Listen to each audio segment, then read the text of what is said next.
Well, hello and welcome to episode number 368 of the Plain Talking UK podcast. I'm Carlos, and in this week's packed show, an Antonov AN-26 decides to lose some weight. One airline is offering a private jet experience for £9, and we hear of one guy who really does pull out all the stops for a marriage proposal. In the military news this week, the Irish get a close-up look at the United States Air Force C-17 Globemaster, and Armando tells us about the training in the DC-3. So joining me this week, as always, across the village from me, in the PTUK Master Studios, it is, of course, Matt Smith. Well, hello, everyone. Friday's come around very quickly at the moment, I've decided. These weeks do seem to be flying by. There's I can't believe we're about to hit June already. How did that happen? June? Yeah. Is that judging by the rain? No, judging by the weather, because obviously it's been, I think actually, you get these like time hop things, don't you, like on Facebook and that kind of thing. I've had all these pictures that have popped up this way. This time last week, I was in my giant paddling pool in my back garden because it was so hot. I think it was 28 degrees. Yeah, no, I have set it up, just FYI, but I can't even bear to put my hand in it at the moment. It's so blooming cold. So. Anyway, slightly off topic. No, the sun will come out tomorrow. That's what the song says. There's a song about that, isn't there? I know. Yeah. We'll give it a song. So, joining us from across the lands in his stately mansion in Buckinghamshire is, of course, the legend of tech and all things AV. It's Neville Bounds. Yes, I don't know what sort of weather you've had over in East Anglia, but in Buckinghamshire it has been foul today and most of the week, it seems. Agreed. As well. Yeah. Not a good bit of weather for flying, that's for sure. If you compare it to this time last year, it was absolutely beautiful this time in May, wasn't it? But we're back to the bad old weather, unfortunately. But no, it's been a good week. I've been off this week doing lots of paperwork and admin and that kind of stuff, but back to work next week. Looking forward to a superb show once again. I suppose the only positive thing we can say about the horrendous weather situation is the fact that if it wasn't for the weather, us Brits would literally have nothing to talk about. Good point. True. Yeah, absolutely. Yeah. So he is back this week after being away for 2 weeks, and I must say we are very pleased to have him back on the show this week. Is, of course, the amazing Armando. Hey guys, I am happy to be back here. It has been a busy couple of weeks. I think I've flown 8 different airplanes in 2 weeks. Good Lord. So, yeah, trying to keep them all straight in my mind. It's like speaking 8 different languages. But wow. Happy to be back. It's good to have you back. We have seen the video, obviously, of you with the DC-3, and that looks amazing, Armando. Yes. We're going to share that with you a bit later, actually. So yeah, I'm looking forward to that very much indeed. But we are going to have we've got a guest on tonight's show who I'll be introducing in just a moment. But before we do, just a quick acknowledgement to all the fabulous listeners and viewers in the YouTube chat room this evening from across the globe. We've got Captain Cruz, who was in ridiculously early before we'd even gone live this evening. So welcome to you, Captain Cruz. Richard Adams is in the chat room as well. Hello to you. We've got Brandon Planespotter 23. Graham Haley is also in the chat room. Owen's in the chat room. Hello to you, Owen. Nice to see you in there. Tony S is also in there.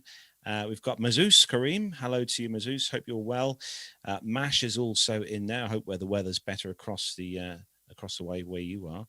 Our main man, Micah, over in the US, he's in there keeping an eye on things with the blue spanner of doom.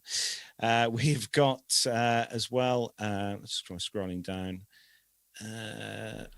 The Blue Spanner of Doom. I've never heard Spanner it of Doom. I know. Wow. I know. It's okay. It's a terrible thing. I usually use the phrase, moderator, but it. Oh, he's moderator. We'll call him moderator from now on then. But no, welcome to everyone who's joined us this evening. Great to see you all in there. Don't forget, if you're listening to this show as an audio podcast and you want to join in the chat room, don't forget to go over to YouTube, search for us Plain Talking UK, and hit the subscribe button and the bell icon to be notified when we go live, like now. And you can join us in the wonderful chat room and make comments that make all of us laugh each week, like everyone always does. I like Peter's quote. It's the Blue Spanner of Bliss, apparently. Yes, hello to you, Peter, as well.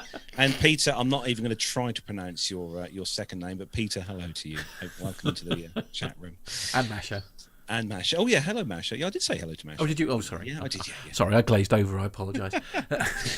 So we have a guest on this evening, and tonight's guest served in the Royal Air Force flying Tornado F3s as an air defence pilot, is also a qualified instructor on the Tucano, and has had the privilege of wearing that red suit and flying for the Red Arrows. And to top it off, he now flies as a display pilot in the Blades Aerobatic Display Team here in the UK. It gives me great pleasure to welcome onto the show Blade 3, aka Mike Ling. Welcome, Mike. Hello, gents. How you doing? Very well. Nice to have you on, Mike. How are things where you are in the UK? Well, thanks for having me on. I'm at a very windy and wet Sywell Aerodrome, which is where the Blades are based. I too live in Buckinghamshire, actually. So when I left home this morning, it was pretty grim, and I didn't expect to fly today. And unfortunately, the 3 flights I had planned got cancelled. So yeah, a very wet and windy Northamptonshire where I am right now. I'd imagine you're getting ready for what hopefully will be a busy display season for you guys. Hopefully, yeah. Certainly last year was pretty dismal due to the pandemic. We got one public display in at the Guernsey Air Show compared to the year previously, where I think we must have topped 60 displays publicly, plus all the private ones that we do. So it was a very busy year in 2019, and then completely the opposite last year.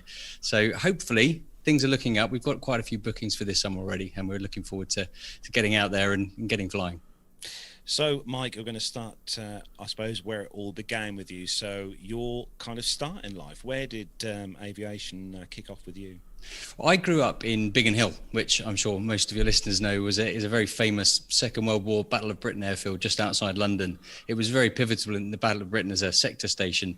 Every year there was an air show there, the Biggin Hill Air Fair, and I went there from when I was 1 year old right up till I joined the Royal Air Force at 19. But it was around about my 3rd birthday, so give away my age now, 1982, when I saw the Red Arrows, and my mother says that's when I first said I want to be a Red Arrows pilot. So I fell in love with aeroplanes, absolutely. You know, I said I wanted to be a pilot, did what I needed to do at school. I joined the Air Cadets, and then after school, after my A-levels, I joined the Air Force as a direct entrant and started my officer training and flying trainings, which, you know, it was, as a youngster relatively, it was fantastic. What an experience that was. So the flight training and stuff. When did you get your license? Your sort of kind of first PPL license? I did a flying scholarship. That back in the day, the Royal Air Force were giving away 20 hours of Cessna flying, essentially in a flying scholarship guise, which was. It was great because I actually flew the aircraft before I learned to drive. So I did my first solo at Manston in Kent. And then I didn't actually get my PPL then because I was joining the Air Force. So I did the 20 hours and a few more hours on top, and then joined the Air Force. So I started flying training in 1999 on the Firefly, the Slingsby Firefly, which was a fantastic little aircraft. And then I got streamed to fast jets, which was exactly the path I needed to go down to become that ultimate goal of a Red Arrows pilot. So streamed fast jets. And then I got my wings on the Hawk T1. So as a student, we used to get the wings on the Hawk at RAF Valley in Anglesey in North Wales. So I got my wings there. It must have been in 2001. But then rather than going on through the training to tactical weapons training, I then got what's known as being creamed off. So I became a creamy flying instructor. So late 90s, early 2000s, there was a severe shortage of flying instructors, lots of students to train, but not a huge amount of instructors to train them. So for certain individuals that had sort of shone in areas of the course, they would take you to be an instructor as your first tour. So my first tour, as you already mentioned, was as a qualified flying instructor on the Tucano, which was great because I was only 22. So a lot of the students I was teaching that had been to university were older, if not the same age. So it was a great experience being, you know, meeting lots of lifelong friends in that role as an instructor. Nev. Yes, well, all the best people live in Buckinghamshire, in my experience. But what was it like, Mike, moving from the Tucano to the F3? That's I did 3 years as an instructor on the Tucano, and then that was in Yorkshire at the Linton-on-Ouse, which sadly is no longer, but at a fantastic base near York, and a brilliant time in the early 2000s there. I then actually moved to Canada, and I moved to northern Alberta in a place called Cold Lake, where there was a NATO flying training course. There still is, but the Brits don't have an involvement anymore. But I spent 8 wonderful months flying the Hawk 115, which is a bit more of a digital version of the Hawk than at the time the Royal Air Force was using. But 8 months out there, and then from that tactical weapons course in Canada was when I was streamed to fly the Tornado F3, which I have to admit I didn't really want to go and fly. I wanted to be a Typhoon pilot or a Harrier pilot or a Jaguar pilot, certainly not the Tornado as my last choice. But having gone to the fleet and lived in Scotland on a brilliant squadron, on Treble One Squadron, it was such a great atmosphere. The jet doesn't have a great reputation in terms of being a fighter, but as an interceptor with the weapon system and the avionics suite that it had towards the end of its life, it was a brilliant platform. I had a great time flying it. Armando. Well, that's funny that you mentioned Scotland. When I was stationed over there at Mildenhall, we used to go up to Leuchars, and we never landed there, but we always said, "Man, this is really far up here."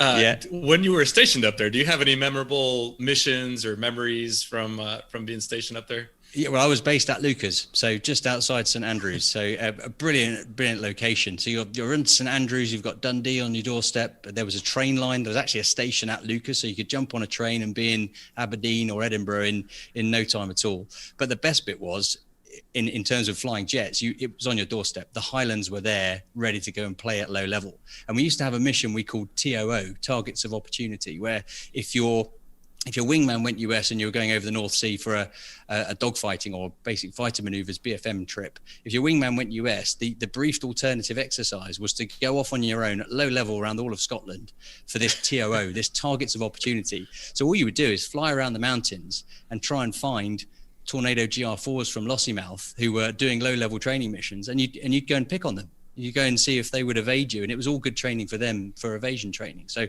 they were brilliant, and quite often you would be willing your wingman to go US so you could go and have a go at to this TOO, which was it was great fun. You'd go off and just buzz around Scotland, and the scenery is absolutely stunning. There are so many amazing valleys to fly down in Scotland that you'd sometimes pinch yourself looking at this beautiful scenery and whizzing past at 500 miles an hour.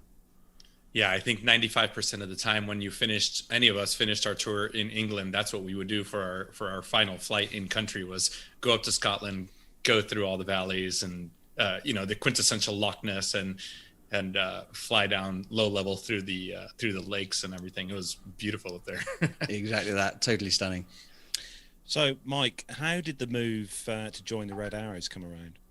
Well, there are a certain number of criteria you need to have before you can apply to join the Red Arrows. It's completely voluntary. As to be said, you're not posted there. You have to want to do it and put the application in. So these criteria are: you have to have 1,500 hours of fast jet flying. You have to be assessed as above average, and you have to have completed a frontline operational tour. Now, by that, it means, I mentioned already that creamy tour, the being a creamy instructor.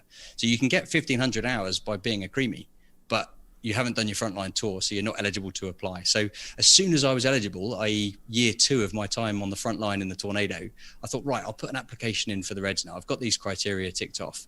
So I put the application in, not expecting in the slightest to be selected, but I was totally gobsmacked when they invited me forward for the shortlist, which is when they down select the applicants to 9, so from about 35 applicants down to 9, and then those 9 go away for a week-long selection process. So I went to this selection process, which at the time was in Cyprus at RAF Akrotiri, and had a week of flying 3 times in the back of the jets, doing a very intense flying test, doing an interview with 3 very senior officers who threw lots of nasty questions at us, and doing, most importantly, the peer review, peer testing. So you'd meet the team and just socialize with them, interact with them day in, day out. And they could see your entire personality from sort of one end of the spectrum to the other. And then they would choose from those 9, 2 or 3, depending on the need for the following year. So that's how it came about. I applied in my second year on the Tornado, and amazingly, I was completely gobsmacked when I was selected to join.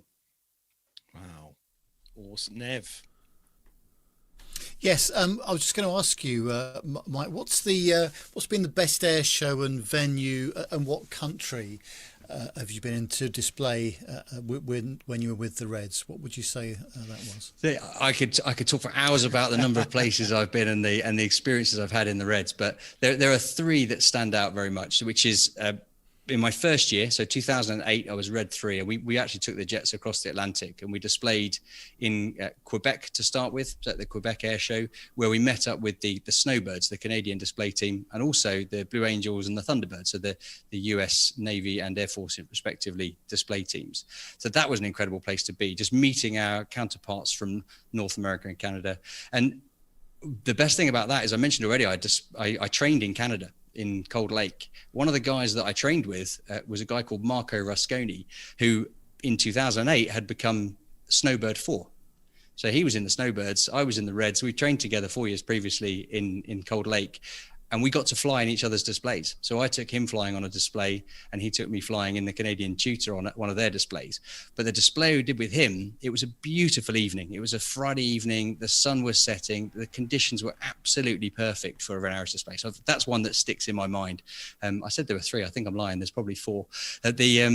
The next one, we went down all the way to New York Harbor, and we actually displayed in New York Harbor, where not quite downtown Manhattan, but we were definitely, the backdrop of the skyline of Manhattan was visible. And then at the end of the show, we got to fly past the Statue of Liberty and Staten Island. So it was an incredible experience doing that. So that was my first year on the team. My second year on the team, so June 2009 now, I'd actually been selected to be part of the synchro pair for my second and third years in the team. So in the synchro pair in the Red Arrows, the jets who do the sort of head-to-head flying towards each other. And I got to do that for year 2 and 3. But this is where it all came together. And that dream I had in May of 1982 of being a Red Arrows pilot and wanting to display at the Biggin Hill Air Show, that's when it happened, June 2009, where I got to display as a Red Arrows pilot at my hometown in front of friends and family. And even better, I was doing it as part of the synchro pair. So that's one that definitely stands out. So yes, I've been to some exotic places, but it's those domestic shows and those personally important ones that were definitely lodged in my brain.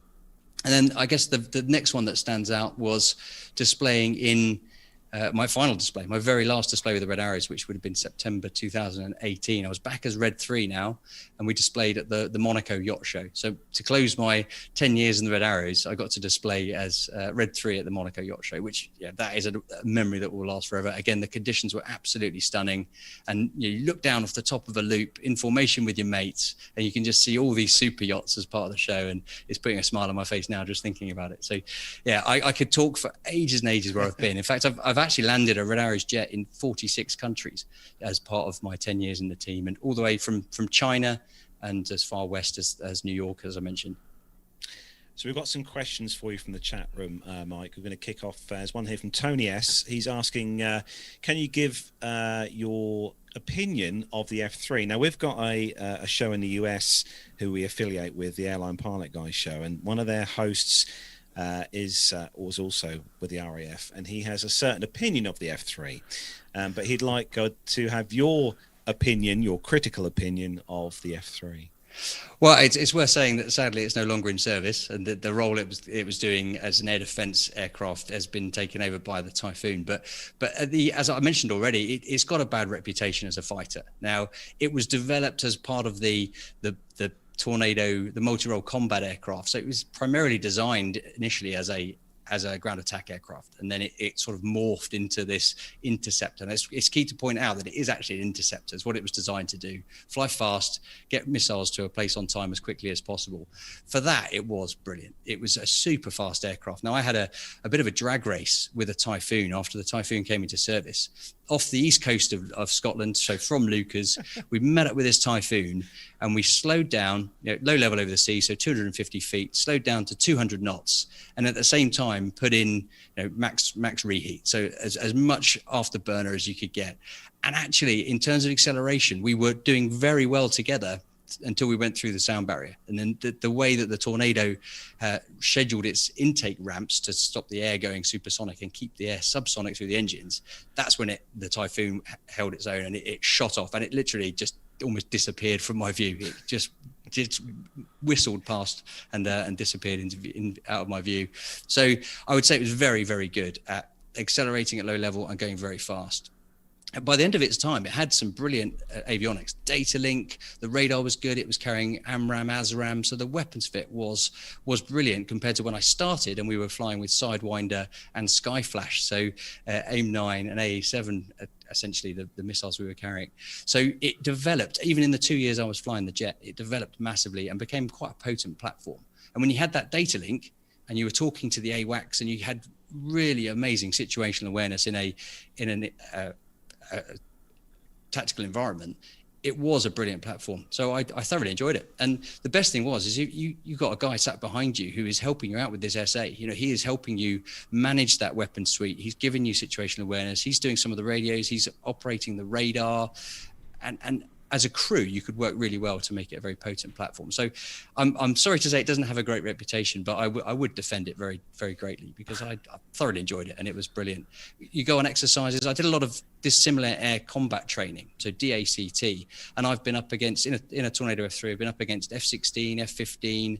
I never got to fight the F-18, unfortunately, but Mirage 2000, Phantoms, loads, in fact, a MiG-27.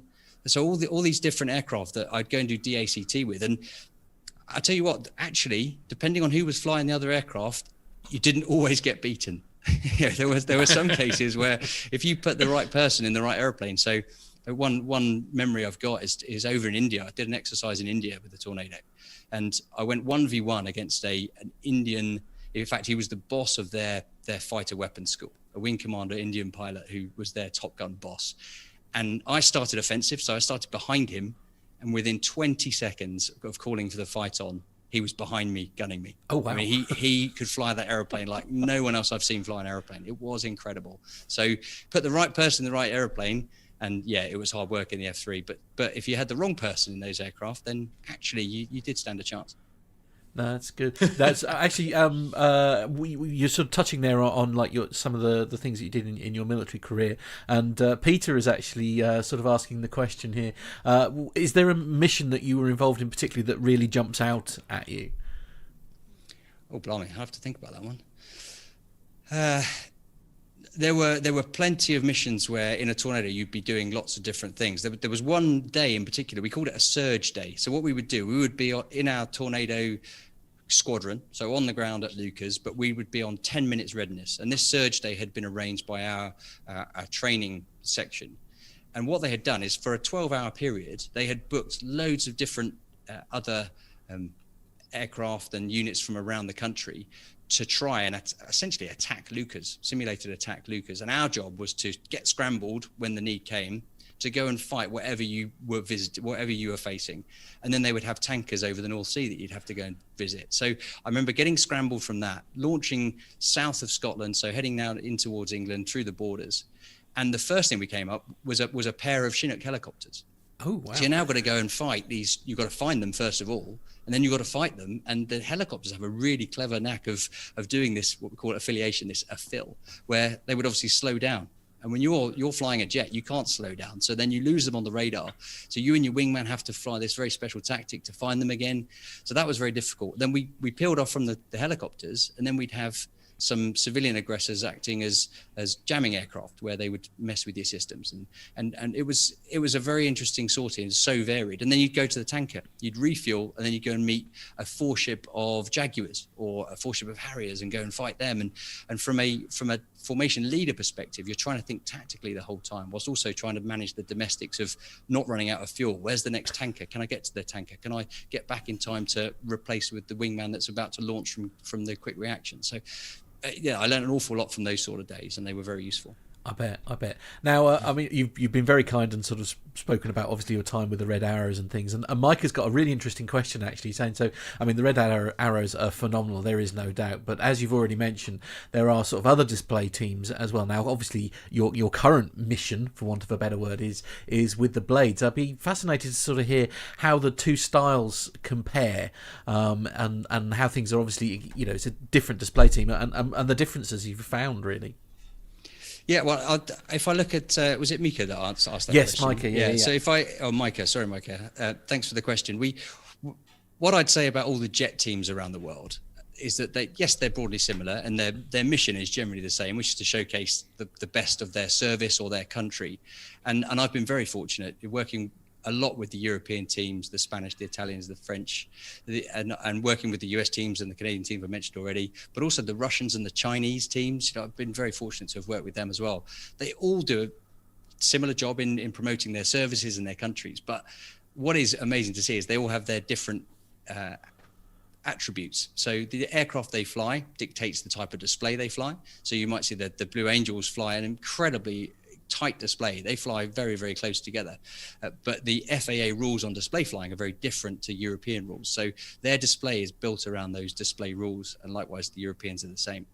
One amazing formation that stands out is we were in China doing a display, and the Russians were there, and they had, I think it was a four ship of Su-27s and a 5-ship of MiG-29s, but they flew it as a 9-ship display. So if you can picture a Diamond 9, but with the massive Su-27 in among the relatively tiny MiG-29, and they did an amazing display. So the aircraft is different for most display teams. There are some that obviously have the same aircraft, being namely the Italians and the UAE display team have the Mach-E, but they all do different things with those aircraft, and everything stands out brilliantly. But the best thing is meeting the people that do it, is they're all so very proud to display, to showcase their services and their country. So it's been a real privilege for that. When it comes to my day job now, flying with the Blades aerobatic team, now we are very different. We're a 4-ship civilian piston engine aerobatic team flying aerobatic aircraft. So we are all ex-Red Arrows pilots. That's our unique selling point, if you like. But our primary role is actually offering passenger experiences. So the idea is that people who have seen the Red Arrows often say, well, can I go flying with the Red Arrows? Sadly, the answer is no. It's a military aircraft. We can't, the team can't take people flying. But it was a former Red Arrows leader who set up the Blades back in 2006 and saw a gap in the market. Thought, well, we can offer passenger experiences doing close formation aerobatics. So the Blades was established in 2006 as the world's only aerobatic airline. And that's the day job. We put people in the front of the Extra 300 and we fly them a couple of meters away from their mates going upside down. So it's that is day job. And what we do to generate interest in those passenger experiences is we'll go to air shows and do flying displays. So our display lasts about 15 minutes of 4-ship formation. We do lots of gyroscopic aerobatics and synchro pair-esque maneuvers. But the beauty of the Extra 300 is that the display is very tight. There's always something happening in front of the crowd and you can keep it very close. Whereas with the jet displays, they tend to take up quite a lot of airspace and room. So it's very different flying the aircraft because it's designed purely for aerobatics, unlike the Hawk for the Red Arrows, which is designed for weapons training and fast jet training. But I was just, sorry to interrupt you, Mike. I was just going to mention that quite a number of years ago now, a friend of mine who was based at Sywell actually said to me, oh, Nev, would you like to come up in my pits one day? And I thought, oh, what a fantastic experience that would be. But then I remembered I'm more of a sort of straight and level kind of guy and prefer to be in 1A on a BA A350 or a 777. How do you deal with the passenger experience situation in your aircraft? That's a very good question. And that's actually the best part of this job. Now, on one of our big days, which is a UE day, we call it, an unforgettable experience day, we will have potentially 5 passenger waves. Plus, then we do a display so that our guests can have a good amount of champagne and watch the display at the end of the day.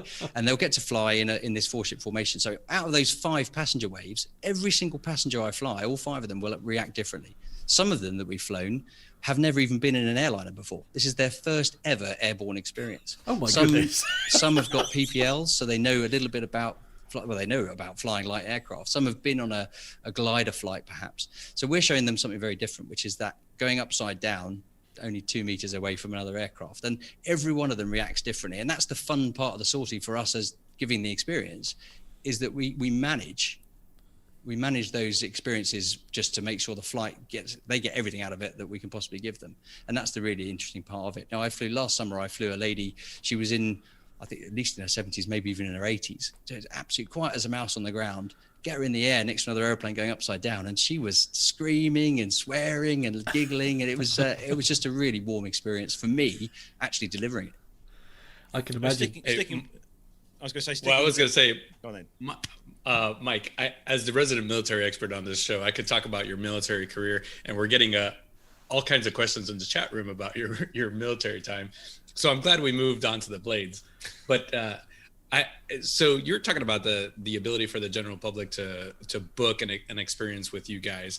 Now, you guys have an additional option where you can, if you really take to it, you can join what you call the flight club, right? And actually get some instruction. Yeah, that is there's a new thing we introduced last year, the Blades Flight Club, which has actually been very popular. So if you've been on one of our UE days, one of these unforgettable experience days, once you've experienced that, you've had your first flight in the extra 300 with the Blades, you then are automatically made a member of the Blades Flight Club. And then you can come back and do extra modules. In fact, that's what I was meant to be doing today. So these modules are a flying lesson, so we get to teach people how to fly aerobatics in one of our aircraft. We do advanced formation, where yes, we've seen formation on that first trip, but this is now in advanced formation. So we'll do the very cheesy inverted Top Gun formation. We'll do some of our display maneuvers, where we'll do a formation stall turn, and some other of the maneuvers that you'll see in our display that we don't give them on the first flight. We do advanced aerobatics, where again we just take it up a gear with the maneuvers that we'll be giving our passengers. And then the one that's been very popular is air combat. So where I've talked about doing dissimilar air combat training in the Tornado, all of us are former fighter pilots or ground attack pilots from the Air Force with air combat training. So we just now introduce that to our Blades Flight Club members, and we'll go and take a pair up and we'll show them these basic fighter maneuvers and then take them through essentially a dogfight. And it's been a very popular module on the flight club, and we're starting to think about introducing a couple of extra ones as well, but I won't spoil it. We'll wait till they're announced before they come live. So going back to the chat room, just a quick one from the chat room, trying to go to the top of the list here now because there's been a lot of questions asked. We're going to go for Stuart McBurney. He's asking about going for the Blades, obviously the display team itself. How many hours a week do you practice before a display? That is a very good question as well. Now, of course, I'll start with how the Red Arrows do it, which is in the winter period, they'll be flying 3 times a day, 5 days a week. Each pilot will fly 15 times a week, all the way up to, in fact, right this moment, the Red Arrows got their public display approval yesterday. So they're now cleared to display for the summer period. Now, they would do that 15 flights a week, every week. With the Blades, because we are a commercial outfit, we don't necessarily train quite as much as that. Now, when I joined the Blades in early 2019, we did fly 15 times a week because I was the new pilot joining the team. I needed to learn the ropes, and that's exactly what happened. I flew 15 times a week at Sywell. Each flight's only 20 minutes because we can't close the airfield for much longer than that. And in fact, the aircraft only carries 45 litres of fuel, which in the display, you're burning probably at least 25 of those litres. So you are limited in range and endurance. So we would probably fly, when I joined the team, 15 times in a week. Now, because the display is already honed by the current pilots on the team, we haven't got any new pilots, so we're all pretty au fait with it. We're only training when we need to. Now, of course, we've had a long layoff. We've had 7 or 8 months without displaying due to the pandemic. So at the moment, we're just building back up to that. We did our first 4-ship displays last, in fact, 2 days ago, Wednesday, I think it was. And unfortunately, we were meant to do some yesterday, but the weather didn't allow it. So next week, we've got hopefully our display authority, that DA renewal, and then we'll be ready to go. I'm just going to pick up a comment in the chat room here from Pip. So Pip, who's in another podcast known as the Plane Safety Podcast, he says, the Blades seem to use my house near Olney as a reference point to practice over on a daily basis. Please pass on my thanks. Hours of free entertainment. It's nice to have some support. Of course, there are some locals that don't quite see it that way, but we do our very best. On those 5 flights I talked about, when we do our passenger experiences, we try and, I don't want to say spread the love, but we try and operate in different areas so that one area doesn't get all 5 of those flights. Now, of course, there are some days where the only gap might be over Olney, so we have to go towards the gap, and that's where we'll do our aerobatics. But I'm grateful to those who support it, and we do apologise to those who don't quite like it as much and do phone and give us what for. Quite. Mike, as Matt was reading that comment in the chat room out, the first 50% of that comment was a statement. You use my house near Olney as a reference point. The second half could have gone 50-50, or you'll be getting a phone call. yeah, absolutely. So I had a bit of a follow-up question. So you're flying 15 times a week. That's quite a bit, and you guys all being military pilots or former military pilots, you must have done quite a bit of briefing and training before each flight as military aviators. Have you carried that on, or what either skills or or traits have you carried on from your military flying into the blades and formation flying? Well, I have to admit the blades are very much a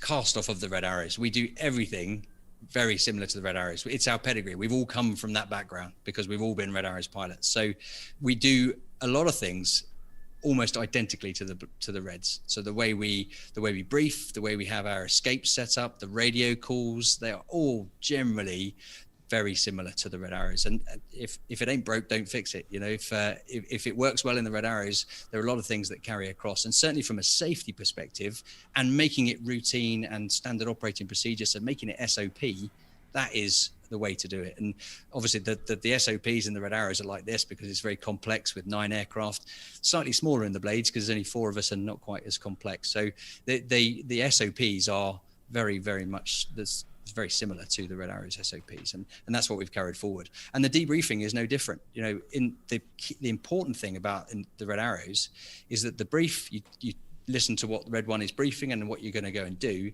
You do the flight where you're going to do your best at putting it exactly perfectly. But the most important part of the 3-step cycle is the debrief. So when something's been recorded, you will sit down and watch it, slow time, zoomed in, the ruler comes out to measure your positioning. You know, you need to know why it wasn't a perfect display and what you can do to put it right and make it the perfect display the next time you do it. So that is where the debriefing comes in so importantly. And by doing it 3 times a day is that it's all fresh. It's straight there. You know, slot 1, I made this mistake. Right. Okay. I've just debriefed that. In 10 minutes time, I'm briefing to go for slot 2 and then the same for slot 3. And all those errors are very fresh and you can put them right straight away and then train your mind to recognize what you need to do. And we do the same in the blades. You know, we will sit and watch the debrief, call out our errors. This is a key point actually for both the Red Arrows and the blades is that it's not expected somebody else will call your errors. It's for you to highlight your own errors. And it's that self-critique that is very, very important because, you know, when there are 9 jets in the formation, people haven't got the ability to look at all 9 jets. You call your own error out because you know where you're meant to be and you tell everyone that you weren't in the right place and that's why the shape might be affected, etc. So, yeah, I think all those traits from the Red Arrows we've definitely carried into the blades. You know, I didn't realise that you did like experience days, and I'm very, very nervous that there's going to be a GoFundMe set up in a minute. Well, I was already thinking about that. Yeah, I knew this is where this was going. Well, you can have a look Certain at the one of us blades.com. is afraid of flying. We can have a look at the blades.com. Yeah, don't encourage them, Mike, please. Thank you. I'm what we like to refer to as a very nervous flyer. So well, that's the beauty of flying these aircraft is that you get to, obviously it's an extra, it's very simple. You get to see everything that's happening. You feel much more connected to the aeroplane than you might do in an airliner or even perhaps an otter going to the Scilly Isles or something like that. Indeed. Although, as I say, I think I'm with Tony a bit where he's saying I think I'm going to need an extra sick bag for this one. I think.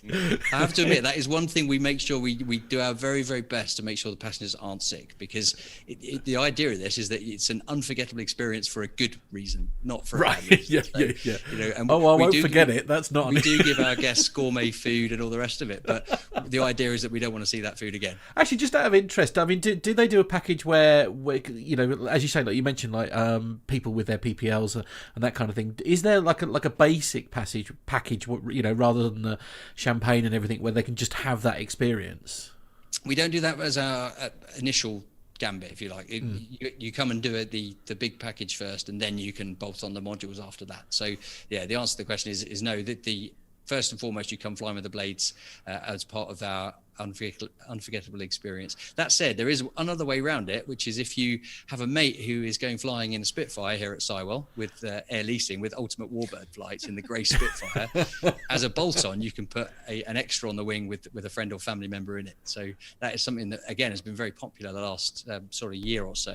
We've got loads of bookings for that in the summer. So it's great for us as well because we get to go and fly in formation with the Spitfire and giving the passenger who has got their friend or family member in the back of the Spitfire, and everyone has a big grin on their face. It's a fantastic experience. I can imagine that was Richard Adams in the chat room who was asking that question. It's just so good. I love it. I love the idea of it. I couldn't do it, but I love the idea of it. Oh, don't say that, Matt. You could do it. No, I can't. I got a quick question from the chat room here. Graham Haley is a friend of the show, and he asks, is the Blades display more challenging than the Reds display when it comes to adapting to wind because the aircraft is lighter? Yeah, that again is a very good question. Now, the blades display generally flown at about 150 knots. Reds display between 300 and 380 knots for most maneuvers. So yeah, so wind definitely affects it at that slower speed.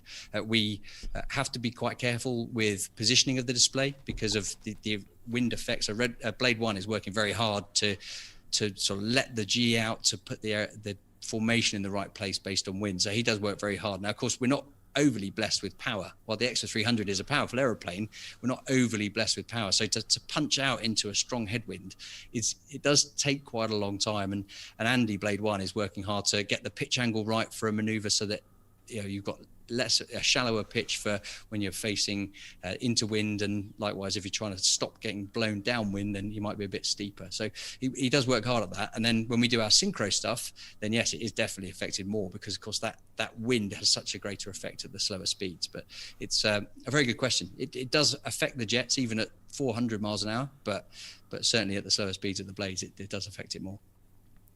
Nigel in the chat room has got a question for you, Mike. He says, which aircraft would you love to fly through the Mach Loop with? Oh, yeah. So the Mach Loop, for those who aren't aware of it, it's the McContleth Loop, which is in just the southern edge of Snowdonia, so just south of Snowdon. And it is a very famous almost roundabout of valleys where military aircraft have to go around in a certain direction at low level. But it's become very popular with photographers. So you fly through there and on a nice day, you have scores and scores of photographers up on the hillside. So incredibly challenging flying for getting down there low level at 250 feet at 420 knots. It's a great place to fly, and it's a very good exercise for valley flying. I've been very fortunate. I've done it in Tornadoes, I've done it in Tucanos, I've done it in Hawks. I haven't done it in a Blades aircraft yet, but that would be good fun to do. The one I'd most love to take through there is a Spitfire. I think it would just be so fantastic to get a topside shot through the valleys from those photographers of a Spitfire flying through the Mach Loop. So I think the answer to the question is, it's great in a jet, but I really think putting a Spitfire down there would be fantastic. Now, Armando, you've got some more questions from Mike, haven't you, lined up? Well, yeah, I know the Red Arrows have a close relationship with the Air Cadets, which is where both you and I got our starts. In the Blades, do you still have that relationship, or do you get to work with the Air Cadets at all?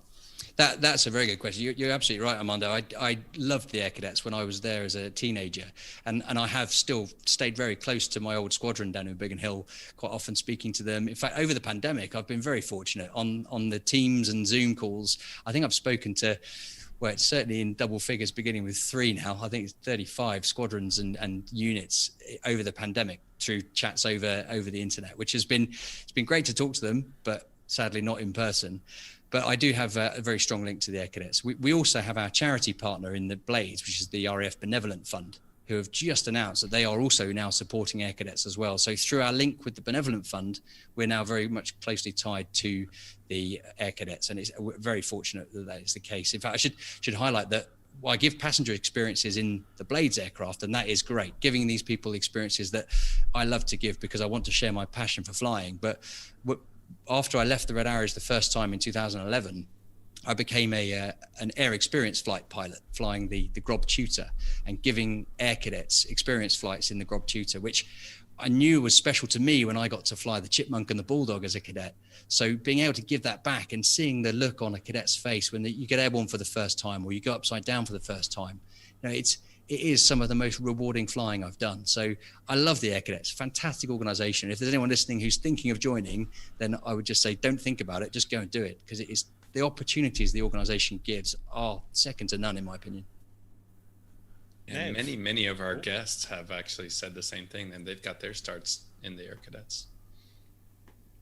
Absolutely, yeah. I think that many of the Red Arrows I've worked with are all former Air Cadets. I wish I'd have joined the Air Cadets. Why did I go to the Army Cadets? I don't know. It's an unusual decision on your part, given your aviation obsession. My aviation obsession. Yeah, exactly. But going back to the kind of shows and stuff you do, this obviously has been a challenging year, as we all know. The last sort of 12 months has been very, very tough for all the air shows or the clubs and stuff around the UK. But Are there any sort of ones this year that you're really looking forward to getting back to? Some of the bigger kind of air shows in the UK? I have to admit, all of them. You know, as I said, we only did one last year, which was Guernsey, which was great. It was good to actually go and do a show and display for the public. But there are all the shows. I'm just wishing the very best for all the organisers, you know, and the display pilots that are involved with them, because it's probably an industry that needs to keep going. You know, it's not a case of you can just stop it and then restart it. People need to keep current in flying the aircraft. They need to keep on top of all the regulations and legislation behind organising these events. So I'm just wishing everybody the best for the safe summer. But I think all of them. Bournemouth is always a great show because it's a free seaside show. It's normally in the summer holidays, so it's normally packed. And I think the biggest show we had, or biggest audience we had in Bournemouth was around 600,000 people on the Saturday of the 2014 show, I think it was, where we had the two Lancasters, the Vulcan, Red Arrow's 50th anniversary, you know, all these huge events that all came together at Bournemouth, and there were over 500,000 people on the seafront. So that's always a great show to go to. There are some really good ones that have sadly already been cancelled. So the Sunderland Air Show, Eastbourne, Southport, these shows they're very, very popular with all display pilots, and unfortunately they've sadly had to be cancelled because of the pandemic. But let's hope 2022 gives us a full display program. Is there any chance at all that we could possibly tempt you to go over to the Malta Air Show in September this year? I absolutely love Malta. I've been there a few times. I know Joe, who runs it very well. We're Joe in contact with Joe. Yeah. Oh, there you go. So Joe and I are both board members of the European Airshow Council. So I work with Joe, and I've been to Malta with the Red Arrows, I think 4 times.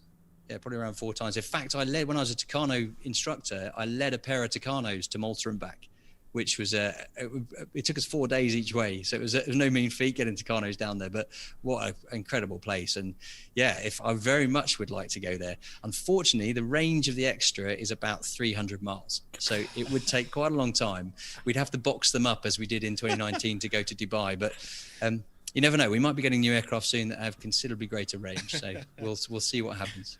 I'll include that when I speak to Joe next. I'll tell him to try and. One of the questions was from a certain gentleman named Carlos. I don't know who that is. So now that you brought it up, Tucano or Extra 300, which aircraft? Which do I prefer? Yeah. Oh, without doubt, the Extra 300. It's such a brilliant aeroplane from an aerobatic perspective. You know, it's just designed to have fun. It's great for competition aerobatics and being crisp and accurate with it, but it's a forgiving aeroplane to go and have fun with. So you can do some basic aerobatics in it, or you can do some quite extreme or very extreme aerobatics. Tucano was relatively powerful as a turboprop aeroplane, and you could go up to 24,000 feet and go at 300 knots.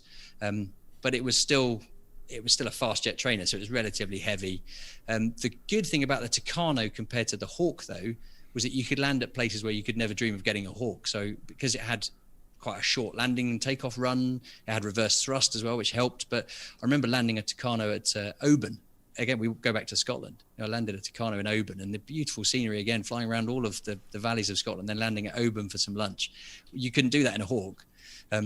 But you could get there relatively quickly at 300 knots. So the issue we've got now is that we only fly at 150 knots. So getting places does take a bit of a long time. And in fact, talking about the Guernsey Air Show we did last year, we actually did that display out of Sywell. So we launched from Sywell. Wow.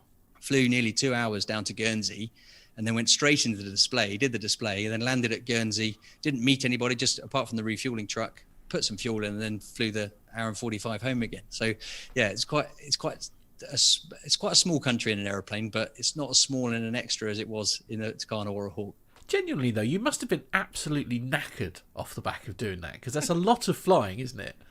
The transit flying isn't too arduous. You know, you're concentrating, you're doing a lot of lookout, but it's generally you're just fairly relaxed, and then you've got your 15 or 20 minutes of craziness during the display. Yeah. But we weren't that tired. It's just the biggest problem is those of us with small bladders.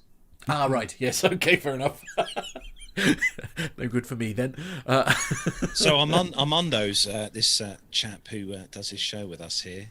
He's got another question for you, Mike. He says, this is a good one actually. Can you tell us about your teammates? How does training balance with trust and confidence? That is a very good question as well. So this is one thing that is very important with a display team of any kind, is the level of trust within teammates. Now, of course, you've got to know that the person next to you is going to stay in the right place, is going to be predictable. And I say he, but I mean he or she. We're very fortunate to have Kirsty Murphy in the Blades, who is the only ever female Red Arrows pilot. She's now Blade 2 in the Blades aerobatic team. So very fortunate to have her. So when I do say he, I do mean he or she. I apologize. But it's very important that you know how your wingmen, wing women are going to react and behave. So that's where the trust level comes in. And that comes from, in the Red Arrows, it comes from flying with these guys and girls 15 times a week and developing that trust. You start with small formations where you build the proficiency of your ability in flying formation. And then the more competent you get, the more aircraft are added, and then the tighter the display becomes. So that is building trust, it's building confidence, it's building proficiency. And that is exactly how the Blades do it as well. And in fact, every team I work with, they start the same. They start relatively simply with small numbers of aircraft, and then the more proficient you become, the more complex it can become, because you're developing that trust and that bond in your wingmen. So yeah, very good question. And the trust is absolutely implicit in all of the operations we do in the Blades and also other formation teams. Nev, have you got any more questions for Mike? Well, of course, we have to ask all of our guests the question, don't we? So, Mike, if you had the opportunity to fly any aircraft whatsoever, whether it be GA, military, commercial, retired or current, what would that aircraft be?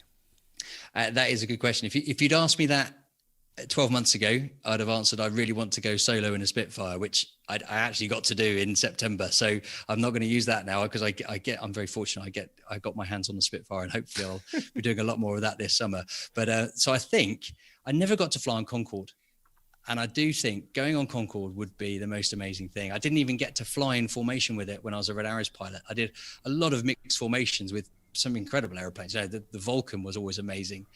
Flying with other display teams was brilliant, but I never got to fly with Concorde. And I'm always amazed by seeing videos of years gone by of Concorde and the Red Arrows doing fly pass. And I would love to have done that, but certainly to have been at the controls of it, going Mach 2 would have been a real challenge. Just the managing of the aeroplane with the technology it had, and there was a lot of listening to podcasts and interviews with Concorde pilots gone by, and it just sounds like a fantastic bit of kit. Yeah, we had a very interesting, what turned out to be a 9-part series with Captain John Hutchinson about the Concorde operation. Absolutely fascinating, and bearing in mind it was designed and built in the late 50s and early 60s. It was very high technology aircraft for the time, wasn't it? So absolutely, and I'm following with interest the Boom Supersonic. That's the next stage, and I think there's probably a market for it, and I wish them well with it. I know there've been some orders already, and I follow with interest that. Well, perhaps that could be the next best thing, eh? Go and fly a Boom Supersonic. Yeah, you never know. True. I should stress also, Nev's being a tad modest there. He has actually been a passenger on Concorde. He's very lucky in that respect. Did you go Mach 2? Yes, we did. This is going to sound really crass, I realise, but it was the first time I've ever been on any aircraft. Oh, wow. When I was a lot younger, and my father had a friend that worked for British Airways, and they did these family and friends flights, which was to take off from Heathrow around the Bay of Biscay and back at Mach 2. So, but I was honestly, Mike, I was too young to fully appreciate it as well. So it was wasted on me. Oh, there you go. There we go. Now, Mike, we're going to start to wrap up, but I'm just going to slip this last question in because it's important for the pilots and especially for the youngsters who listen to the show. And it's come from the chat room from Alex. And Alex is asking, what advice about aerobatic flying would you give to pilots who are starting to learn aerobatics? That is... where would I start? I've got to think back to when I first learned aerobatics now, which would have been during my elementary flying training. And I think taking it step by step, everyone wants to get up and put an aerobatic routine together and link the maneuvers, do a loop into a stall turn, into a aileron roll, into a half horizontal, into all these maneuvers together, but baby steps and learn to almost perfect or certainly be very good at flying each one before you then start putting them together. So just taking it one step at a time, I think, would be the best advice. And slowly, because if you go up there and try and fly aerobatics for half an hour at a time, or even 20 minutes at a time, if you're not used to it, if your body's not conditioned to it, then actually there comes a point where you're not learning anymore, because you're so disorientated and your body's just saying, what are you doing to my inner ears here? What are you doing? Yeah. You've got to just take your time and learn to do it at your body's own pace. And there comes a point where you will stop learning because your body just can't take any more of it. So take it slowly. I know that's easy for me to say in an airplane that I get paid to fly, but certainly for those who are going to put their own money into it, do it in small chunks, because I think that you'll learn more and become better at it in the long run. Fantastic. Oh, Mike, it has been absolutely fantastic having you on the show, and I think we'd have to have you back on just for kind of a Mike Ling special. I think just to go through all the stories. I think we'll have to have you back on. But it's been a real pleasure having you on, Mike, and the chat room has appreciated you being on. I'm sure all the listeners have as well. So pretty much on behalf of the whole team, Mike, thank you very much for taking up time on your Friday evening to join us. It has been an absolute pleasure, and stay in touch with us on the show, Mike. Thanks, everyone. Great to talk to you. Cheers for the questions. Bye-bye. Cheers. Bye-bye. So, Armando, what have you got for us next on the show? Well, Carlos, this actually doesn't need much of an introduction. We had a very strange encounter with the communications director of the Experimental Aircraft Association, or the EAA, as all of us know it. And he actually agreed to come on the show. So actually, Matt, if you hit the button, let's play it out. All right, team. This week, we have a very special guest on. We have Mr. Dick Napinski from the Experimental Aircraft Association, or as we all know it, the EAA. Now, it's a funny story how Dick and I met. There I was recording a segment last week, our military segment, which everybody loves. And I was on the grounds of EAA headquarters there in Oshkosh, Wisconsin. And admittedly, last time I was there to record a segment with that beautiful DC-3 in the background, there was a security guard there. This time I went, there was no security guard. I thought to myself, this is fair game. It's going to make a pretty backdrop. So I started recording away. In the middle of it, this very nice gentleman in an official looking blue EAA polo shirt came out, and I thought to myself, man, I think I'm in trouble. And then he introduced himself, and I realized it was Mr. Napinski from EAA. So welcome to the show. Oh, thanks so much. It was a pleasure meeting you at that time too. It's kind of funny because whenever somebody appears with a camera and is suddenly about the grounds, it becomes one of my media people, as in one of your media people is out there on the grounds. Would you go see what they're doing?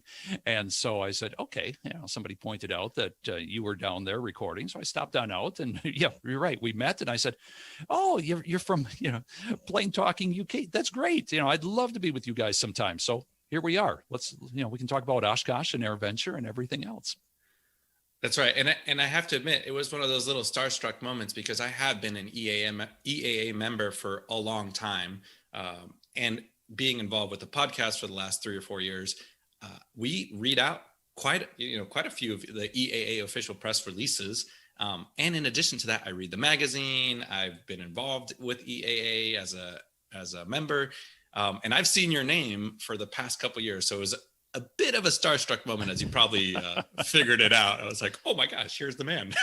Well, we'll see if we can find you some better stars next time around. You can be starstruck about, but but it's great to be here, Armando. I tell you, it's there's so much to talk about this year with AirVenture getting started once again after having the year off. I've been telling people getting this whole big machine wound up again after a year hiatus is an adventure in itself. And so it's going to be a very interesting Oshkosh, but one we're really excited about. And that's a great place to start is the hiatus. So I know I'm involved in the Reno Air Races, and it was a very difficult decision to cancel the races. Now, can you, before we talk about 2021, can you tell us a little bit about how that went in the EAA circles of what is this going to look like when the pandemic actually hit? What should we do? And how you guys came to the decision of canceling 2020? Yeah, there were a lot of things that played into, and it's one of, as you mentioned, it's one of those painful decisions you hope you never had to make. We started looking late February, early March. Okay, we see this in 2020. What could it be? We started talking to health officials. What's happening? And everybody had the same answer at the time. We don't know. We don't know how fast it will spread. We don't know how far it will spread. And so we just kept monitoring. We had to cancel some museum events. And then the state of Wisconsin here put down closure orders and so forth for public facilities such as our museum, which closed in March. And we kept hoping that maybe this would be a short-term thing. 6 weeks, 8 weeks, we'd be over the bump and do it. But as we went through April, it became evident a couple of things. One, some of the exhibitors from throughout the country and around the world were saying, we're not going to allow our people to travel there. We started thinking about the 5,000 volunteers who come here. Many of them are in the upper demographics. They're retired from whatever job they had, and they come here to AirVenture. How can we assure the health and safety of them? And then you started getting to the point in late April, early May, where you start making big expenditures to do things, everything from security to sanitation and so forth on the grounds. Are you ready to make those big expenditures, not knowing if you'll have an event and you're not going to get that money back? And so as things developed through April, the answer became more and more evident. And then Jack Pelton and the board of directors had that discussion and said, if we cancel, and Jack, to his credit, stood up and said, this is my decision. This is my decision alone. And I think what we need to do is just stand down for a year and let this run through, because there were so many unanswered questions that we could not answer, the state officials could not answer, the CDC could not answer here in the US. And all of those things came together to say, okay, let's make the decision early enough so people can plan, that they haven't already made hotel reservations, they haven't done this, they haven't done that. So on May 1st last year, we made that decision, and it was a tough one. It turned out to be the right decision, the way the pandemic eventually spread around the world. But it's always a tough decision, because there's that sense of community, of unity at Oshkosh every year that is so important for us in aviation. And not to have that, it was really weird to look out on the grounds in late July and see nothing. And that was the oddest feeling. And one other thing that comes up too, AirVenture has survived wars, conflicts, economic downturns. Even in 1981, the firing of the air traffic controllers 3 weeks before the event, survived all of it. And it was little bitty virus that this year or last year brought it down. So, that's the bad news. But then, okay, how do you build back up? How do you start that sense of community coming back to have that big reunion in 2021? And that's where we're at right now. So in that year off, I knew many organizations took it as a time to just kind of hit the reset button. So were there any positives of before you started planning 2021, and arguably in the same sort of nebulous atmosphere, we didn't know where the pandemic was going, but for during the time off, were there any positives that came out of that? Did you guys have some new innovative ideas for 2021 and further? Yeah, some of the first things we had to do, of course, were to make sure, where are we? What can we do to safeguard employees and things like that? When can we open the museum back up? That occurred in August of last year. We could finally open up the museum. So those things were all part of it. And once we started to stabilize all of that, knowing where we were, we could start to do some of the other things. Developmental items such as our Aero Educate program. We kept moving forward with that. We've made a preliminary introduction for that program for youth to get them involved in aviation. We'll have the big announcement coming up at AirVenture. One happy guy was our facilities guy, because not only is there AirVenture, there are all the rental events that use our grounds throughout the entire year. And without any of those, he said, I could get rid of 5 years of backlog projects all at once in 1 year. And so as long as they kept everybody safe and did all the right things as far as precautions and COVID protocols, they could get out there and fix up buildings and pave some roads and move some things around that we had been thinking about doing for a while. One thing that we discovered too was, you may recall last summer, in place of AirVenture, we had Spirit of Aviation Week, an entire online 5 days. And people such as NASA and the Air Force stepped up. Our forum presenters stepped up, did their things for that week. We learned a lot more about what we can do in a virtual sense to augment the live event of AirVenture, to keep people who maybe they can't make it to Oshkosh one year, to keep them engaged, keep them involved. And we're starting to incorporate a few of those things this year. And as our technology capabilities grow, we'll probably do more of that in the future to make it a true global event, both live here at Whitman Regional Airport and for people around the world. And that's great, because 22 years I served in the military, and Oshkosh was always on my bucket list, and I never made it. I was always somewhere in the country or somewhere around the world. So that will be a fantastic opportunity for everyone, because I guarantee you there are tens of thousands of people that dream about Oshkosh. And yeah, with technology, this is going to be a great way for them to experience it, isn't it? It will be. And yeah, there are airplane geeks everywhere. And we hear from them things such as EA radio and the things that we do during the course of AirVenture. You mentioned the military. We've heard from Iraq and Afghanistan, some of the troops stationed there throughout the past decade, saying, man, we can't make it to Oshkosh this year, but right now we're listening to the interview with the Apollo astronaut that's on EA radio. This is so cool. What time is it there? It's 2:30 in the morning and we're listening to this. It's like, well, great. This is fun. And we want to bring that kind of engagement to people in a more robust way. And as you can imagine, there are a lot of technological hurdles to do that, especially with an event this large, but we're going to take those baby steps and start to incorporate that and see what we can do and what the future might hold. Now, that's a great segue into the military, and I want to talk about some of the COVID precautions that you guys are going to take and the safety protocols. But with the military, now you guys just recently announced that Air Force Special Operations Command is going to be one of the title exhibitors this year. Mm-hmm. How did that come about? It was actually scheduled for 2020. We had featured groups from the military. One year we had Year of the Bombers, and we had Year of the Fighter and Year of the Tankers. And you start developing these contacts with different groups within the Air Force, within the Navy, within the Army, all the military branches. And Air Force Special Operations was here, I think, Year of the Bombers back 3 or 4 years ago. And they said, would you'd like to do something with special operations? Here's the stuff we do.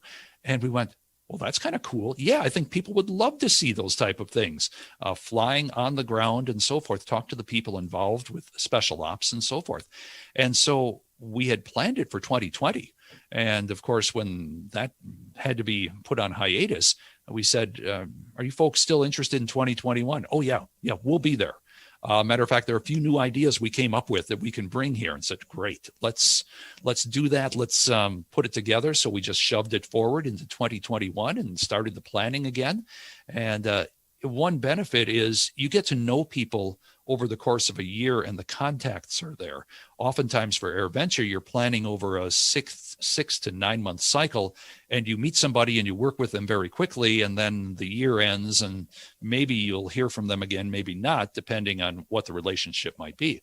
But here we had 2 years to put it together and really talk it through well with not only that, but other ones that we had from 2020, and put it together. And so we're really looking forward to it. Special Ops, or AVSOC, is really committed to it. They're sending leadership here. They're sending materials and people and aircraft here. So we're going to have a lot of fun. It's all coming in. The bulk of it's coming in on Thursday, which is July 29th. It's right at the start of the air show.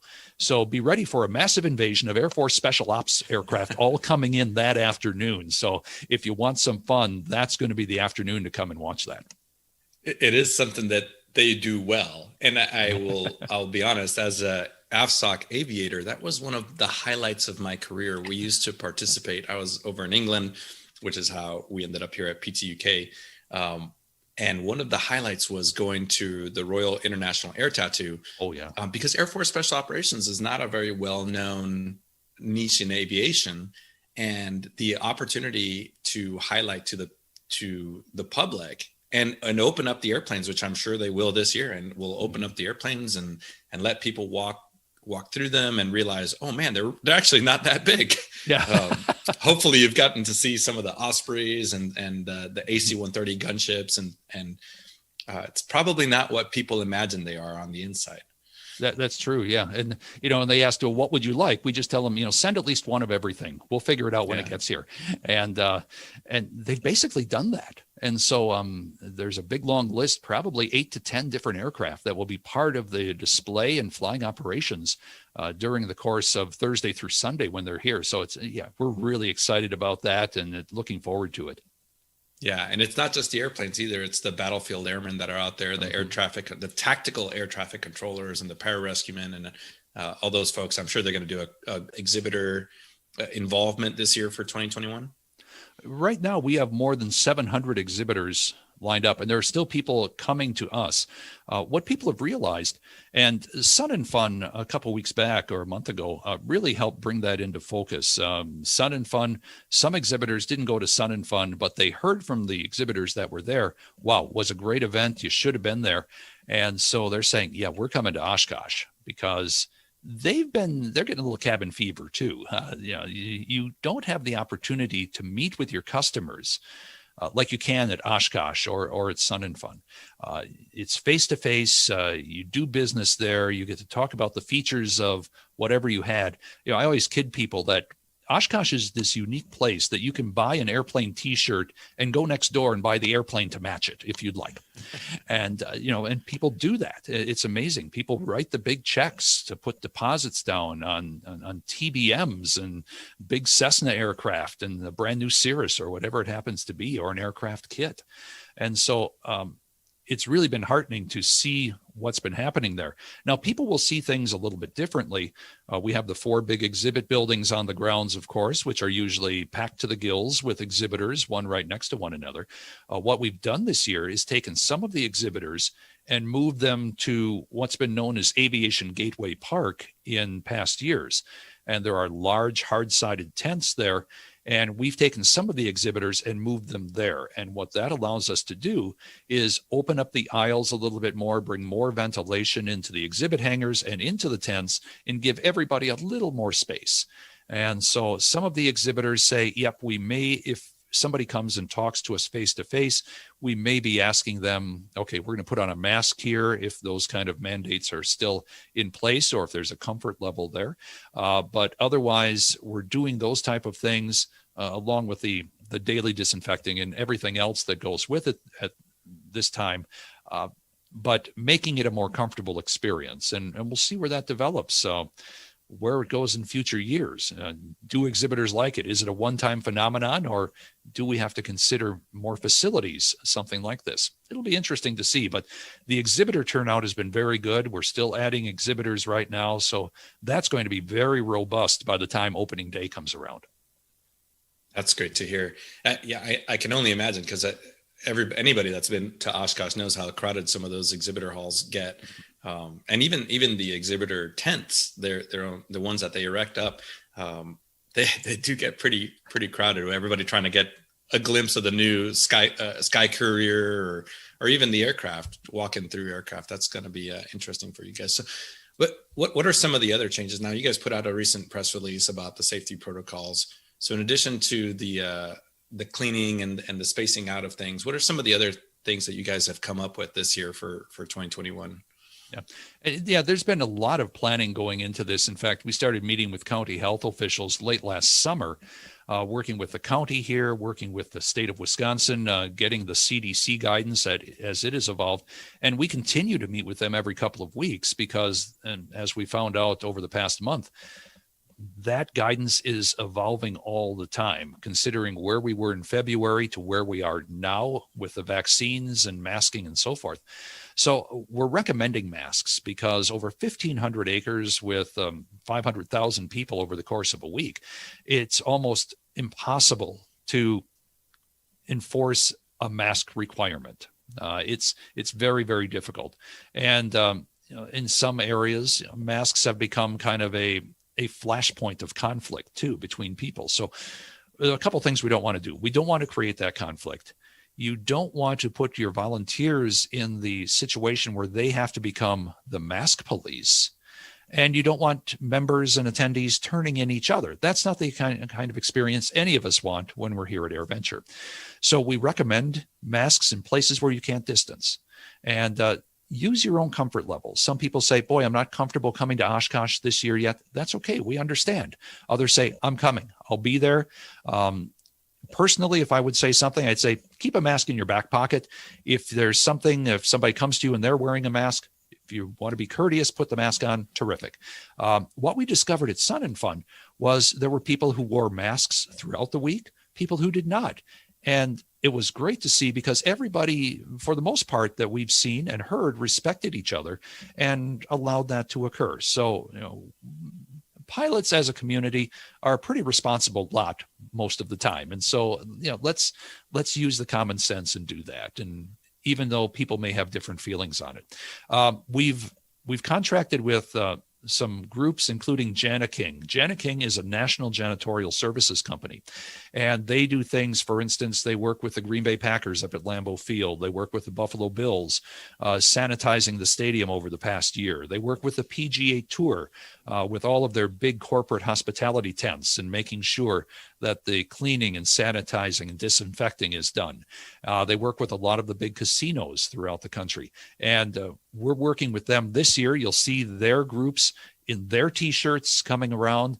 They'll be sanitizing, they'll be disinfecting during the day and especially overnight in the heavily trafficked areas. So those are some things we're doing.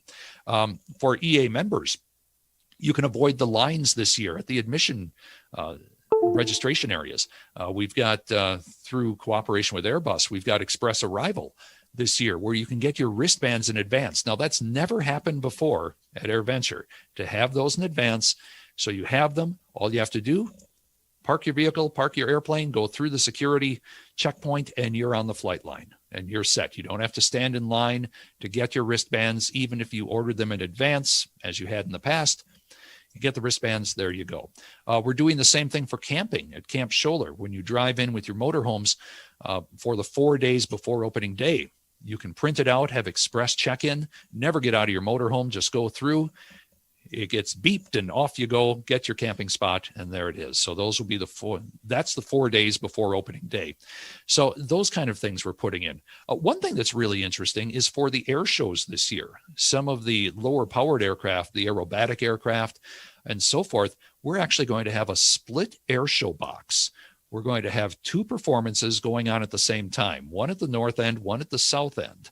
And so the way our air ops people put it, if you go to a football game or a soccer game, or, as they say in the UK, the football, European football, everybody likes to sit in the center of the stadium at the midfield stripe or at the 50-yard line.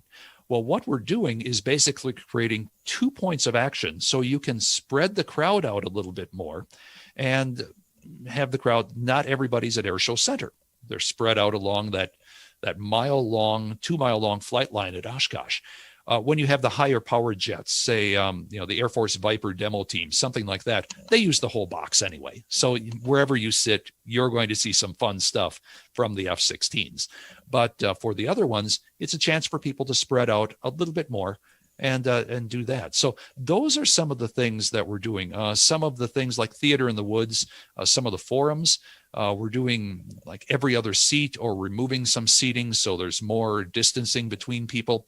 And for some of the most popular forums, we're scheduling them 2 or 3 times during the week so everybody gets to see them who wants to see them. And again, it'll be interesting to see, Armando, how many of these actually stay in effect even after the pandemic is over. Sometimes the great ideas come along and you never realized it until you had to do it. And then you discover, this is pretty good. Let's try this again. A couple other things we're not doing. The Monday night concert we're putting on hold this year for 2 reasons. One, that's a place where a lot of people get together very closely. 5,000-10,000 people out on Boeing Plaza. And 2, putting together the opening night concert takes 6 to 9 months of planning and contracts and everything else. And we didn't want to put the resources into something that we didn't know we weren't going to have come July. And so let's put our resources toward the things we know we're going to have and do that. So the Monday night concert, the Runway 5K on Saturday morning, those are on hold this year. Some of the big dinner, the Young Eagle Volunteer Dinner, the International Dinner, some of those, we're going to put that on 1 year hiatus and then bring it back in 2022. So as Jack Pelton often said, AirVenture might look a little bit different this year, but the feeling will still be the same. We'll all be in Oshkosh enjoying aviation. This is great to hear as an attendee, and I'll be there this year.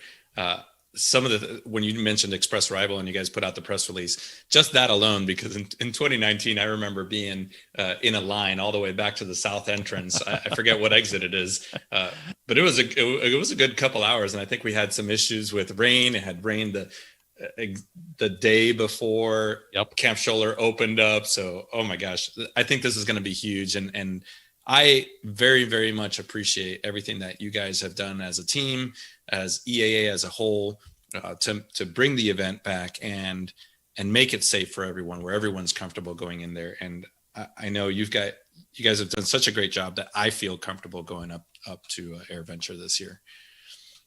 Well, great. I'm glad to hear that. And we're looking forward to seeing you there. The team is working very, very hard at that. The volunteers, the staff, the exhibitors, the people from the FAA and all of that. Want to mention, for instance, the FAA, they're sending all their controllers. They'll be here. They're giving us their support. The FAA Safety Center, where they hold their forums, the government still has travel bans on personnel going. So they won't have their usual FAA contingent inside in their displays and so forth. But they're going to be here to support the event in an air traffic sense, the flight operations sense, aircraft cert, and all of those type of areas will be here. So they're giving the support that is necessary for the event. They just might not be here in the numbers you've seen in the past.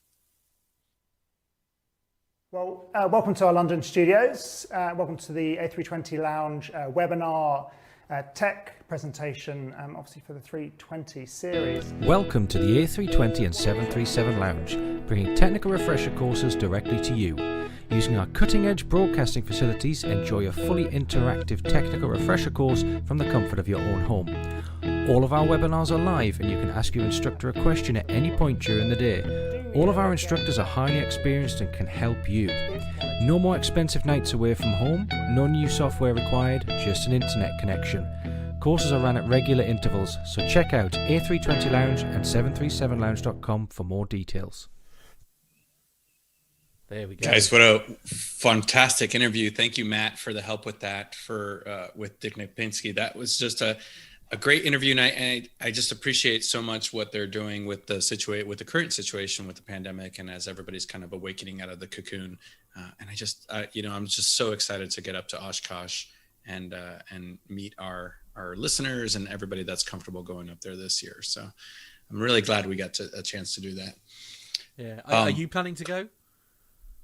I am. Yeah. As long as my work schedule allows me, I will be donning my PTUK uniforms and applying for media credentials here pretty soon. And we just won't have the APG RV to congregate in this year. I know. How amazing is that? That must have been such a cool event, though, to be part of. It must have been really good fun with so many of the podcast community there as well. That must have been quite a special time. Well, and that's what I told Dick when I first met him. I said, we are our podcast community is small, and we're actually all friends. We all take different takes on the same stories, and we all talk when we're not on air. And it was just a great meeting place for everybody, not just for us, because I think all the hosts, we pretty much know each other, but it's the best place to meet our listeners. Absolutely. And I really, really, really enjoyed putting names to faces to our listeners and the APG listeners and everybody. And I'm going to miss, feeding Al and Pip cheese curds this year in Wisconsin. Right. Yes. Okay. Had to be a food reference in there somewhere, I suppose. Yeah. But guys, this wouldn't be PTUK, a regular episode, if we didn't do some commercial stories. And the world does go on despite all our fantastic guests. So do you guys feel up for some commercial stories? I think so. What do you reckon? Let's go. Let's go. Yeah. All right. Let's...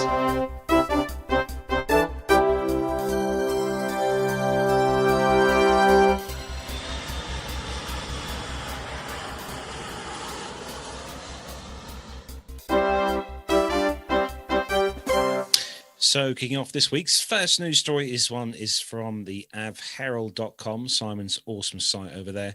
And we said at the top of the show about an Antonov losing weight. Well, this one decided to lose weight, but not in a great way. So an unknown Antonov AN-26 freighter flight from Juba to Palok, South Sudan, was en route near Bor in South Sudan when the left-hand propeller detached from the aircraft at around 12:30 Zulu and fell to the ground around 200 meters from a highway connecting Bor and Juba, where workers observed the aircraft and the object fall down.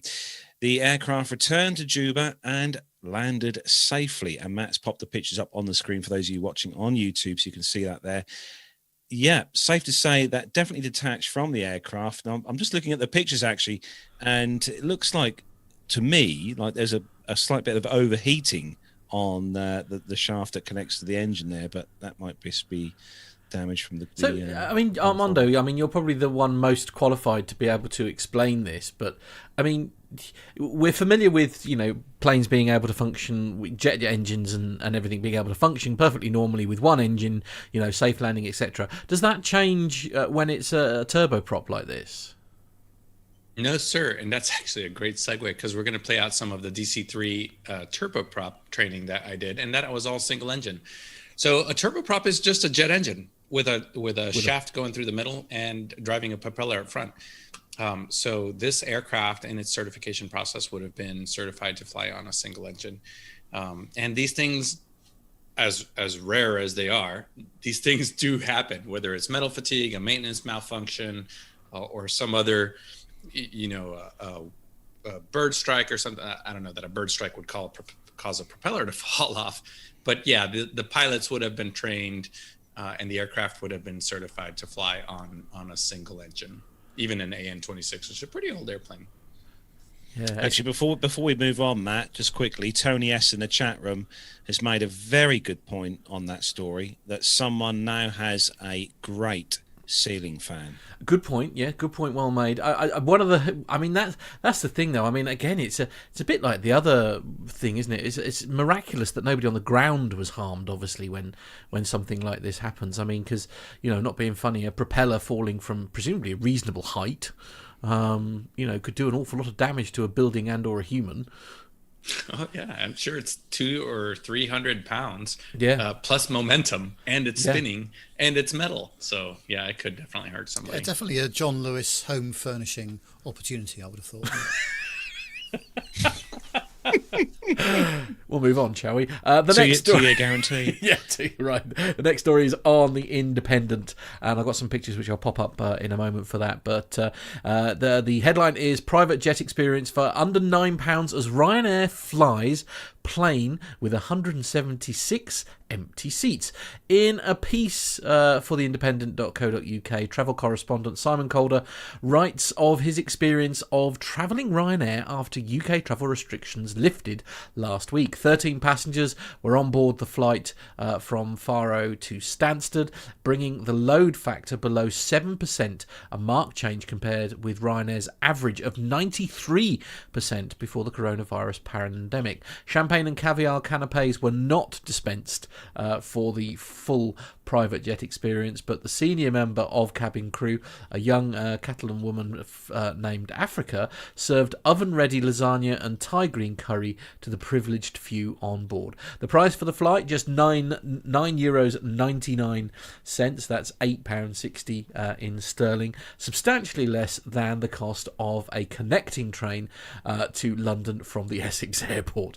The article comments that to fly the 189-seat jet 1,000 miles from Portugal's Atlantic coast to northern Essex will have cost around £8,000 in direct operating costs. Ryanair, Europe's biggest budget airline, will have incurred airport charges, fuel costs, air traffic control fees and depreciation, even though international leisure travel is no longer illegal from the UK. A prodigious amount of red tape and expensive testing is required by British travellers returning home or foreign tourists coming into Britain. As I say, full article is independent.co.uk/travel. I mean, it's it's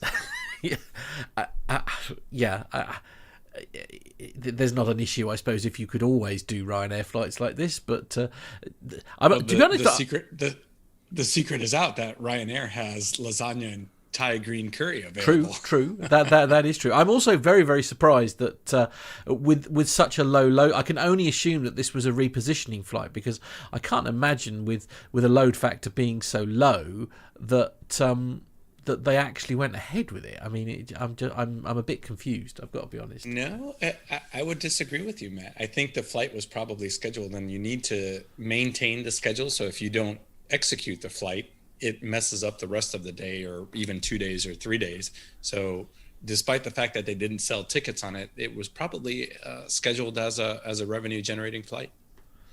Fair enough. Yeah. And they don't have a choice. They got to move the airplane. True. Nev, you're looking a bit tired there. Perhaps you better take this next story. Yes, interesting, isn't it? It's on the heart.co.uk website, and it says British Airways has come up with a new product for its first class passengers by launching their first ever nap pods. The 40 Winks Lounge will feature specially designed sleep pods where customers will be able to take a 20-minute kip before boarding their flight. They will be decked out with the world's first chair designed exclusively for power napping, where travellers can set a timer and nod off. Other features include a reclining seat, an adjustable privacy visor, and complimentary audio content. They are available without pre-booking and incorporate a traffic light system. I think we've had enough of traffic light systems over the last couple of weeks down here, to show whether they are occupied or free. The pods will be rolled out at the airline's first lounge at London Heathrow. Well, I'm going to have a go at that in a couple of weeks' time, if I can get into the first lounge with Mrs. Nev, and we'll do a Nev's pod experience. And also, can I just say, in stark contrast to your recent experience whilst passing through Newcastle, I believe. Oh, indeed, yes. There was some horrific pictures of the BA Lounge at Newcastle, which is now completely non-existent. There is just floorboards and a ceiling, and that's it, basically. What a shame. What a real shame. Yep. I'm just trying to work out whether those pod seats or beds look comfortable. I think they do. I think they look. Well, no, we'll have to see. I'm sure. I wonder if Michelle from Turning Left for Less is going to have a try of those as well. Absolutely. But, I'll if I can grab a pod in a few weeks' time when I go to Portugal, I'll report back. Excellent. Good. That's what we like to hear. Armando, Too Many Donuts next.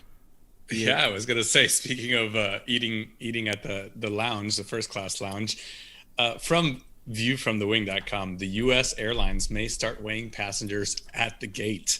They may need to start doing so in order to comply with FAA rules. So for safety reasons, carriers need to calculate the aircraft's weight and balance, as we all know, and it has to be within the allowable limits for the airplane. However, the assumptions that we've been using for passengers are incredibly outdated. And Americans are actually getting bigger and heavier, and the federal government wants airlines to find out how much fatter their passengers have gotten, at least for smaller aircraft. So the FAA realizes that passenger weights can vary by route and airlines, and they want to document this difference. Standard weights, which we used at the airline that I flew for, may not be appropriate for smaller airplanes, which I flew, with a smaller sample size and greater likelihood of variance from the average. Air New Zealand has recently gone through a passenger weighing exercise similar to what the U.S. is doing in order to update its data. And there are actually FAA advisory circulars on this. Each company takes their own sort of take on this. We used different weights for the summertime and winter because people are packing more I guess, wearing more clothes. And then we would use standardized weights for children, women, and men. And yeah, I would say that even in our situation, some of those weights were pretty outdated, especially when you're watching the people get on the airplane. Yeah, you'd say, well, maybe we're going to bump that up a little bit. And it's just inconvenient when you have to move people around in the airplane when they actually board. That was a superb demonstration of walking on eggshells there, Armando. Very, very tactful. Very diplomatic. Yes. Which is what you'd have to do when you move a passenger from the back to the front of the airplane. You'd be like, hi, listen, we're going to give you a free upgrade.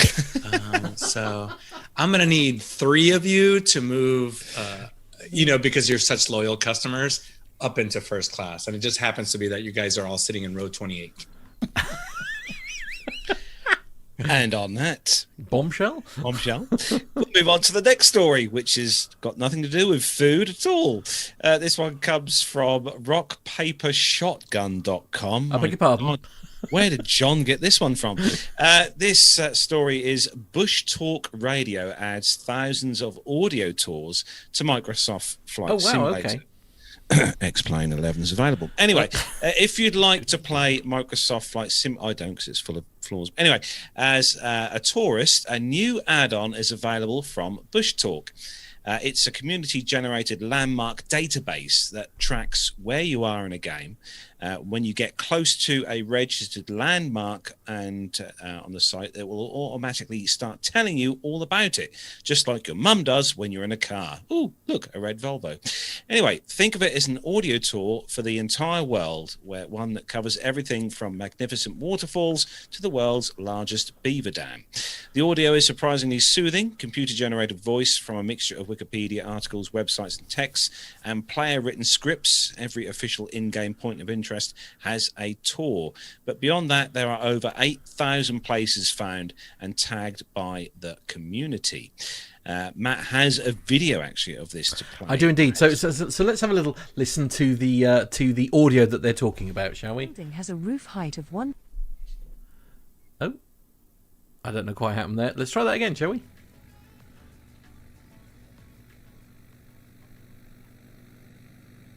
The Empire State Building is a 102-story Art Deco skyscraper in Midtown Manhattan in New York City. It was designed by Shreve, Lamb and Harmon and built from 1930 to 1931. Its name is derived from Empire State, the nickname of the state of New York. I mean, I'm not sure I'd say it's soothing. What do you reckon, Nev?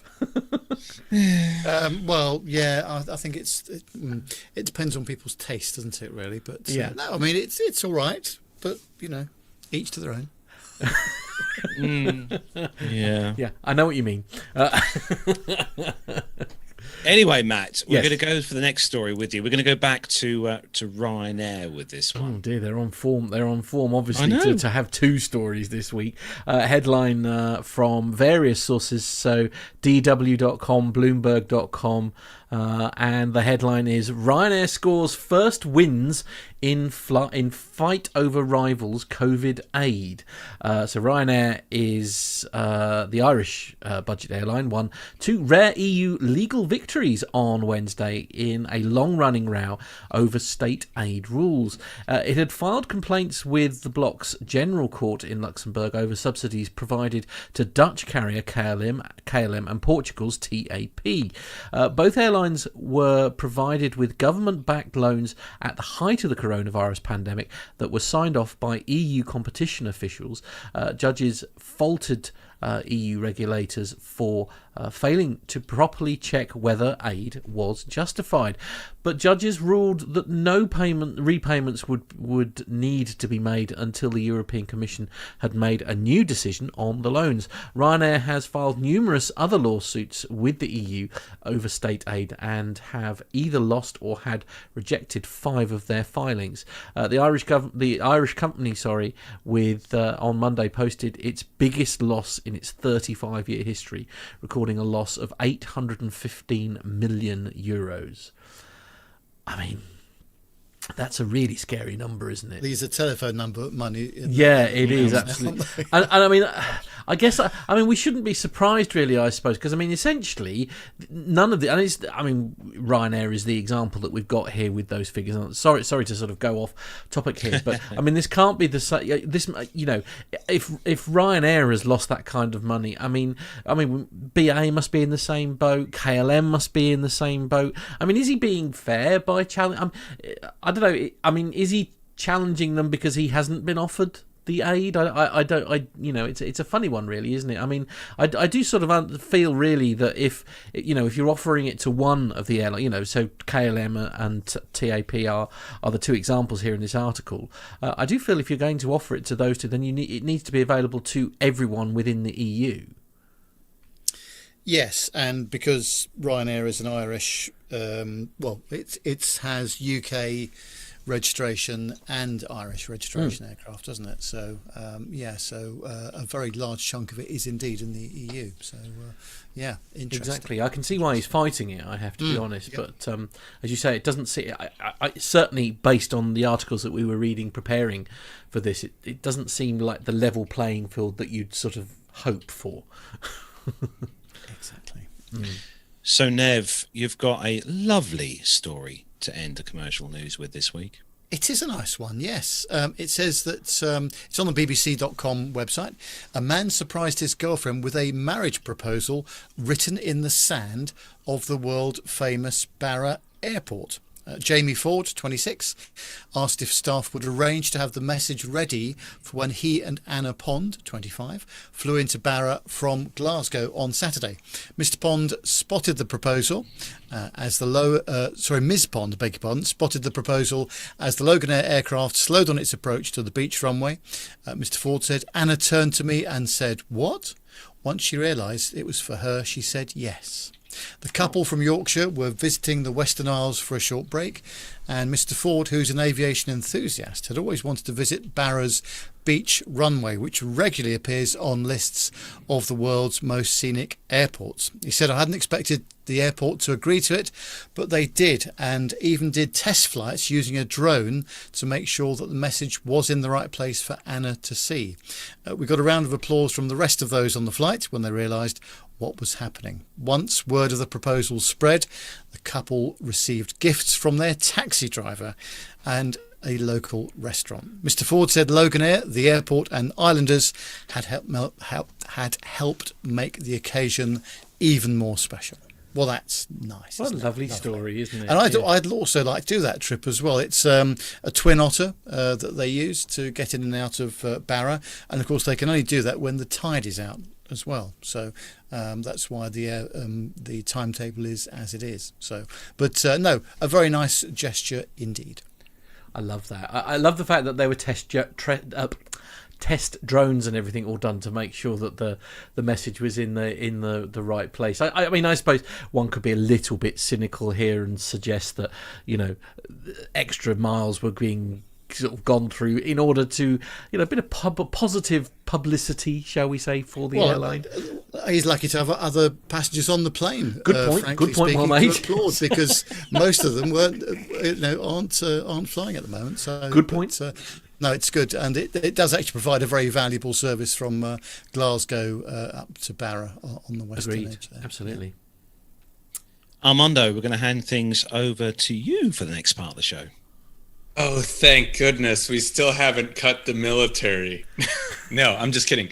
Actually, I did not come up with this one story, but we did get one in for the week. So, Matt, if you're ready, you can hit the button.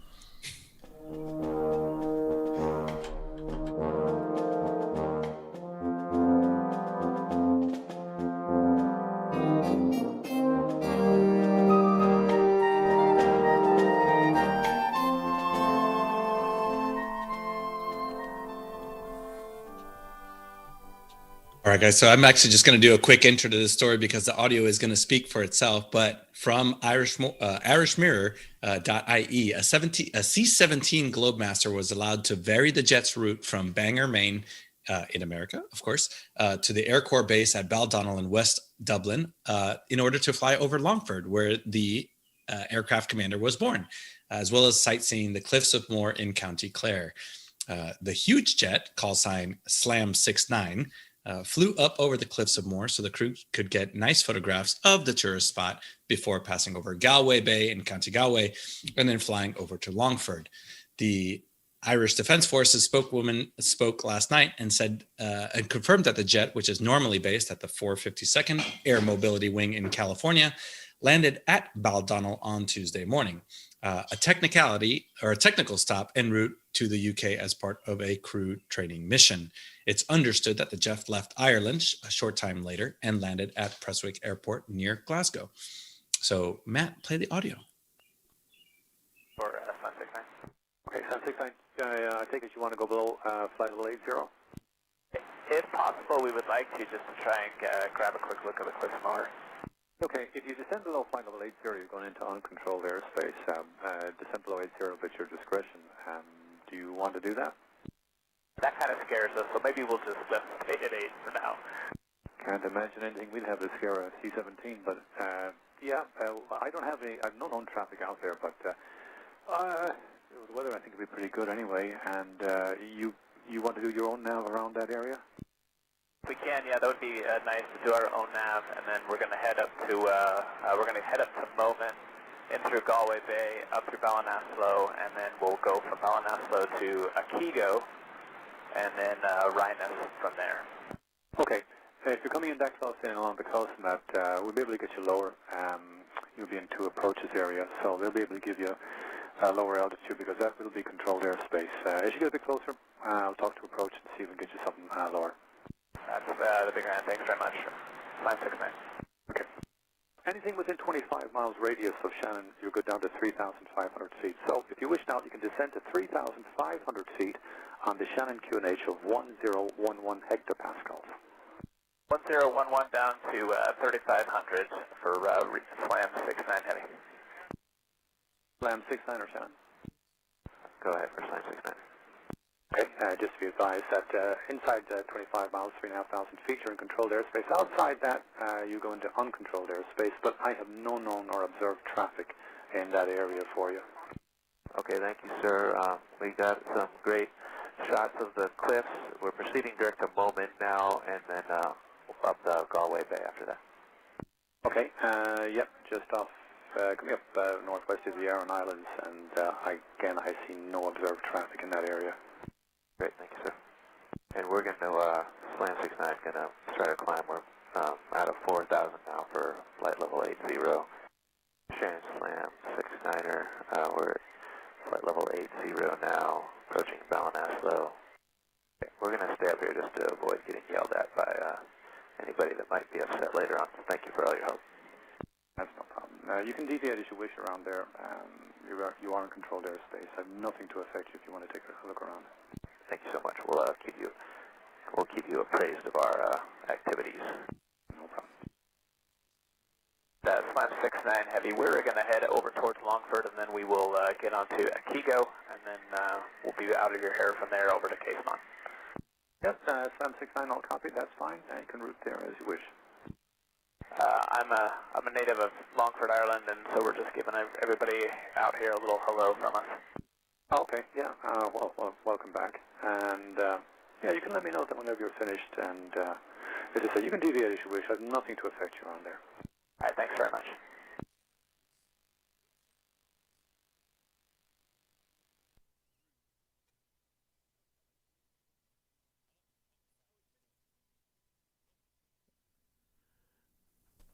All right. Well, there you go. That's you know, I've said it a couple times on the show that being an American talking to a European controller, whether they're Irish or British, is always fun to cross that little language barrier because European ATC communications are usually so structured, and us Americans were pretty much all just wearing cowboy hats and wearing 6-shooters.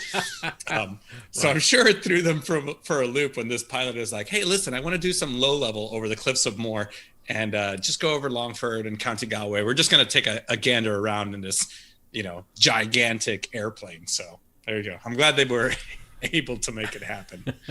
Actually, Tony S. is saying in the chat room, he said it's good to see so many military aircraft showing up on Flight Radar 24. It's actually worth noting as well that I know lots of people probably already have this app, but also Plane Finder is another app you can get on Android and iOS. And Plane Finder actually shows up quite a lot more military aircraft than Flight Radar. Yeah, worth a look. Armando. All right. Well, I guess we're technically sticking with the military because, so as you guys know, I've been flying a DC-3 in the past couple of weeks, and it's not actually a DC-3. I've been corrected on this a few times by the instructor. It's a C-47. It started life as a C-47. The majority of DC-3s out there that you see flying were not actually DC-3s. They were C-47s. And this is a little bit of a video that I took when I was doing the training, doing my type rating out there, and the instructor kindly let me take some video with some voiceover. But this particular, out of many, many hours that we did this, is just a quick lap around an airport in California doing some single engine work. So Matt, hit it.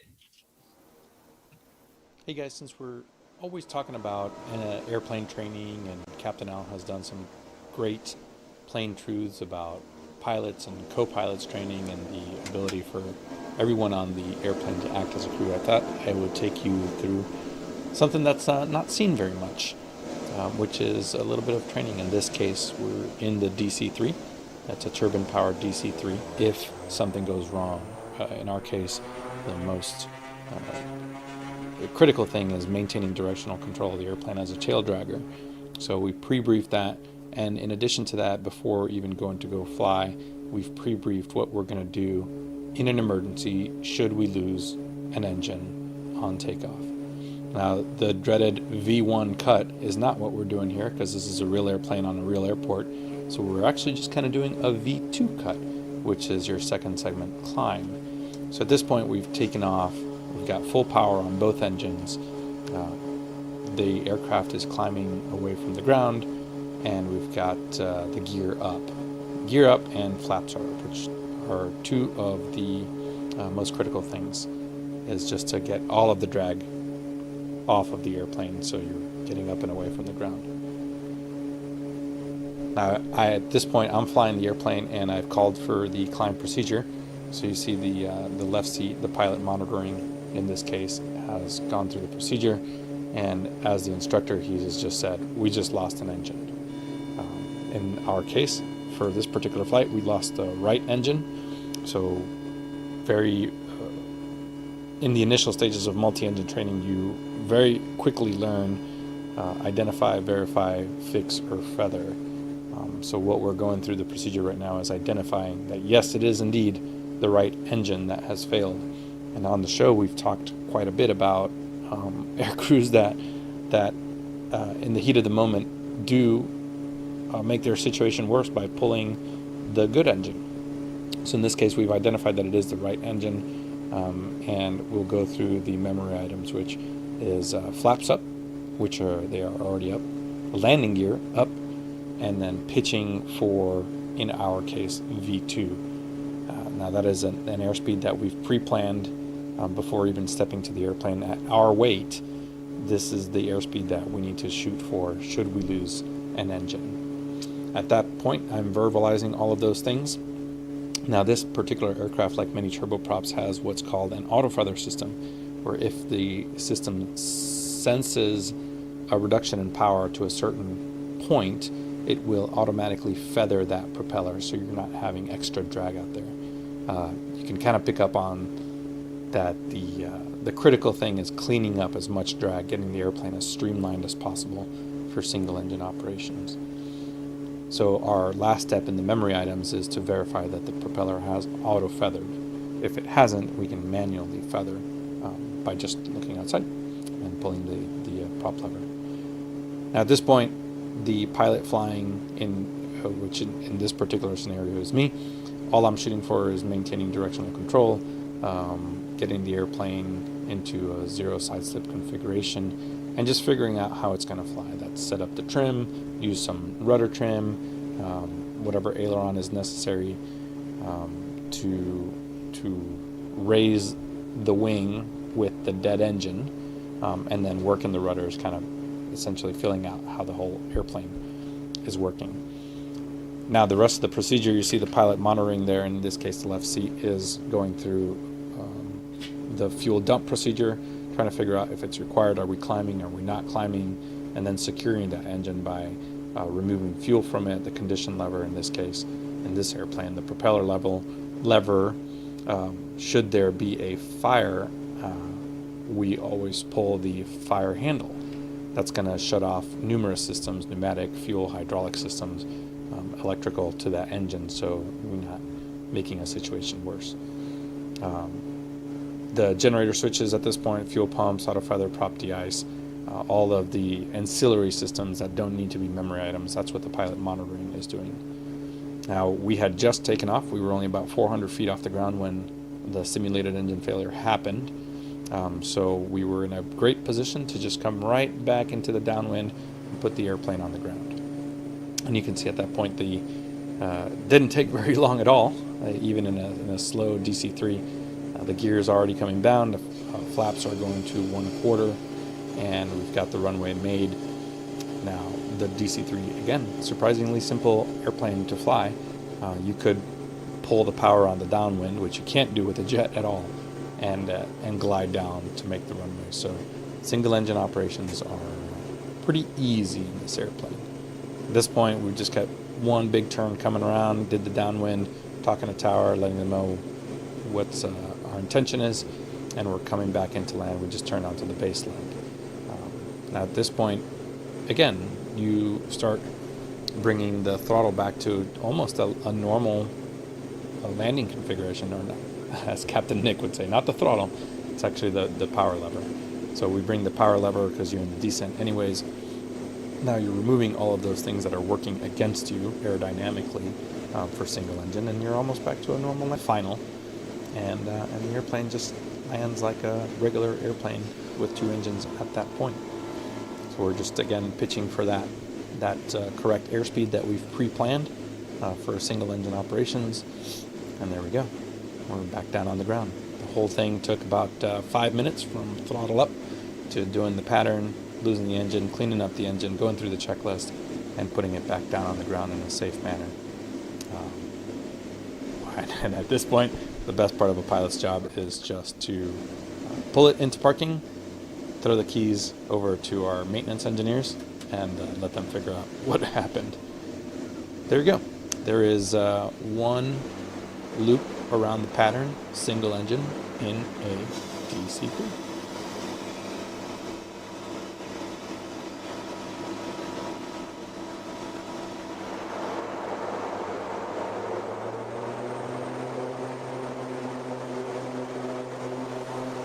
Well, I'll tell you what, guys, there's some great questions in the chat room about the performance of the Basler BT67, the turbine-powered DC-3, as opposed to the traditional engine, radial engine DC-3. And yes, there are significant performance advantages.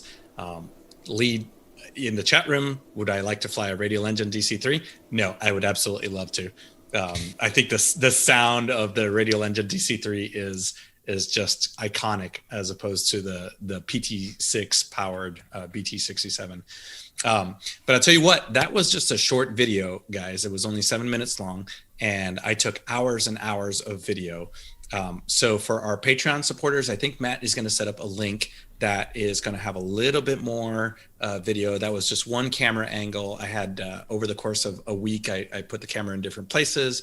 Unfortunately, no cockpit audio. But we'll do a nice talk through with a voiceover of some of the different training scenarios that they go through in a type rating, especially for this kind of unique aircraft. But if you're a Patreon supporter, stand by. We'll get to that link pretty soon, and it'll just be a privately listed video that you'll have access to. Yeah, absolutely. As a thank you to our wonderful patrons for all their support. As I say, we're going to try and do some special videos like this that are available to those that kindly help us out with the show. Right, we're rapidly running out of time, guys, so we need to... Yes. So we're going to to quickly get the caption for this week done. This is our social media picture on Facebook that we post each week.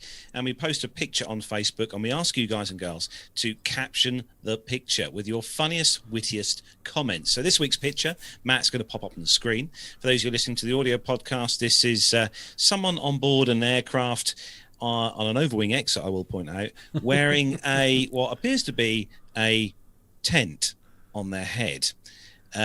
So we are going to start with take one each. So we'll go with the first one we had from Laura, who said, "Mum, that's not how laundry hampers work." And Nev? Mark says, Ryanair's private suite, not quite what we expected. Cabin crew deploy a cunning solution for kids glued to the call button. That's from Matt, that one. Armando, you want to take Peter's one? From Peter, it says Cone of Silence, 2021 edition. I like the sound of that. Stephen came up with, it's called fashion. Look it up. Right. Yes. Okay. Steve came up with, that's not what we meant by a travel bubble. Nev? Nigel says, she is sitting next to the door. Why didn't she just step outside? Quite. Colin says, some airlines still have outside toilets. Boo. Right. Okay. Jake says, "Oh, you don't want to wear a mask, sir? We had the cube of shame instead, if you like." I like the idea of the cube of shame. Dari says, in event of an emergency, please first stow away your tent in an overhead bin or under the seat. And Nev, do you want to take the last one? And finally, Alan says, the middle aisle in Lidl and Aldi unveils its latest travels. I think that's my favourite. I think that's the winner. Don't you? I think that's my favourite. I'm Yeah, already buying that tomorrow from Aldi. Well, quite, absolutely. Absolutely. So, now, actually, I just wanted to sort of mention very much a fun story there, and I know that somebody who we've had on the show several times actually would have very, very much enjoyed that particular caption competition, and we heard very sad news this week, didn't we, Carlos, about a friend of the show who lost a long battle. Yeah, one of our very good friends of the show, and someone who actually came onto the show on more than one occasion, actually, and gave us some absolute joy. Don Sebastian from the Pre-Buy Guys podcast. Unfortunately, Don passed away last weekend, and very sad news indeed. But it was an absolute pleasure to have had Don on our show, and I remember this was one of the times when Matt's playing it out now for those of you watching YouTube, was where Don dialed in with Skype during a live show that we were doing, and took us on a tour of the FBO where Don was with the aircraft in the hangar, and it was Don is just an absolute legend, so he'll be very, very sadly missed as well. And all our fond sentiments and heartfelt love from all the team here at PTUK to Don and his family, and also to Adam as well over at the show, because I know Adam also was missing him very much indeed. This week he posted a very nice little piece on their show for Don. So yeah, rest in peace, Don. You'll be sadly missed within the aviation community, that's for sure. But we have some fond memories of Don, don't we, guys? We do. I will never ever forget for as long as I live. And it was just the best thing about it was I think, if I remember correctly, we were actually in the process of interviewing Carleen Pettit actually on the show, wasn't it? I think she was on the show, and while we were doing that interview, because I think it was one that we pre-recorded, Don had been in touch to say that he was at work and did we fancy a walk round the hangar, which is what I'm playing out now. I mean, it was just the spontaneity of it, and I think one of the best memories I have of me, we were at, I think was it Pittsburgh, and Micah I'm sure will correct me if I'm wrong, but we were, as I say, we were at the air show in Pittsburgh, and we had friends of APG dial in during it, and he joined in on one, which for me is probably one of the most enjoyable and funniest things that I've ever been involved in. It was such a memorable thing. So, Don, you are an absolute legend. Blue skies and tailwinds to you, my friend, and thank you for all the amazing support you gave the show in your time. It was such a privilege to have you on. It really was, and we all have very fond memories of Don, don't we? Yes.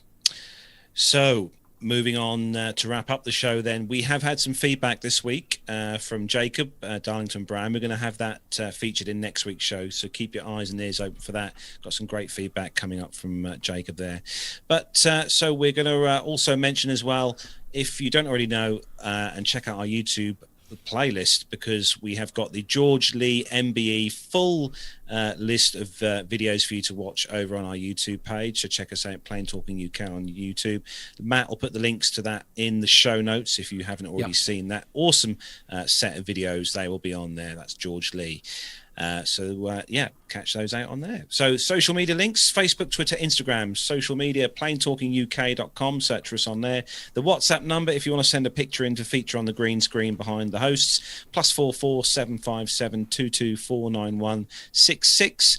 Email the show like Jacob did at podcast@planetalkinguk.com. And also don't forget our website, www.planetalkinguk.com. And why not, if you're there on the YouTube channel, subscribe to our YouTube channel. We'd love to have a new subscriber, and you'll get notifications when we go live, and you'll help shape the conversation of the show by joining us in the live chat room. So look for us on there. And also on our website, you'll see the links to Amazon. If you do your shopping through there, that's an awesome thing to do. And don't forget as well our brilliant Patreon and PayPal links if you want to become a Patreon on the show or donate. All on the website via those links. All on the website. Planetalkinguk.com. And a couple of people in the chat room have been asking about how they get access to the Patreon link. As I say, patreon.com is it, but if you go via the website, then it takes you straight to the page that you need. And don't forget our guests. We're going to say a big thanks to Mike Ling from The Blades for being our awesome guest on the show tonight. You can find out more about The Blades over at theblades.com. Their Instagram is The Blades, and on their Twitter is @TheBladesTeam. You can find out loads more about them on there. And well, that's about it, guys. We are going to wrap up tonight's show. So big thanks to all the hosts. Big thanks to Matt, Nev, and Armando, and of course John for all his work in the background this week, preparing the show and the guest as well. So that's it then, guys. Don't forget to tune in next Friday for the show. So from me, Carlos, here in the home studio, from Matt in the P2UK studios, from Nev in his glorious studios in Buckinghamshire, and from Armando over in the US in his wonderful studio. Take care, everyone. Have a great weekend, and see you next week. Bye-bye. Bye-bye, everyone. Take care. Bye.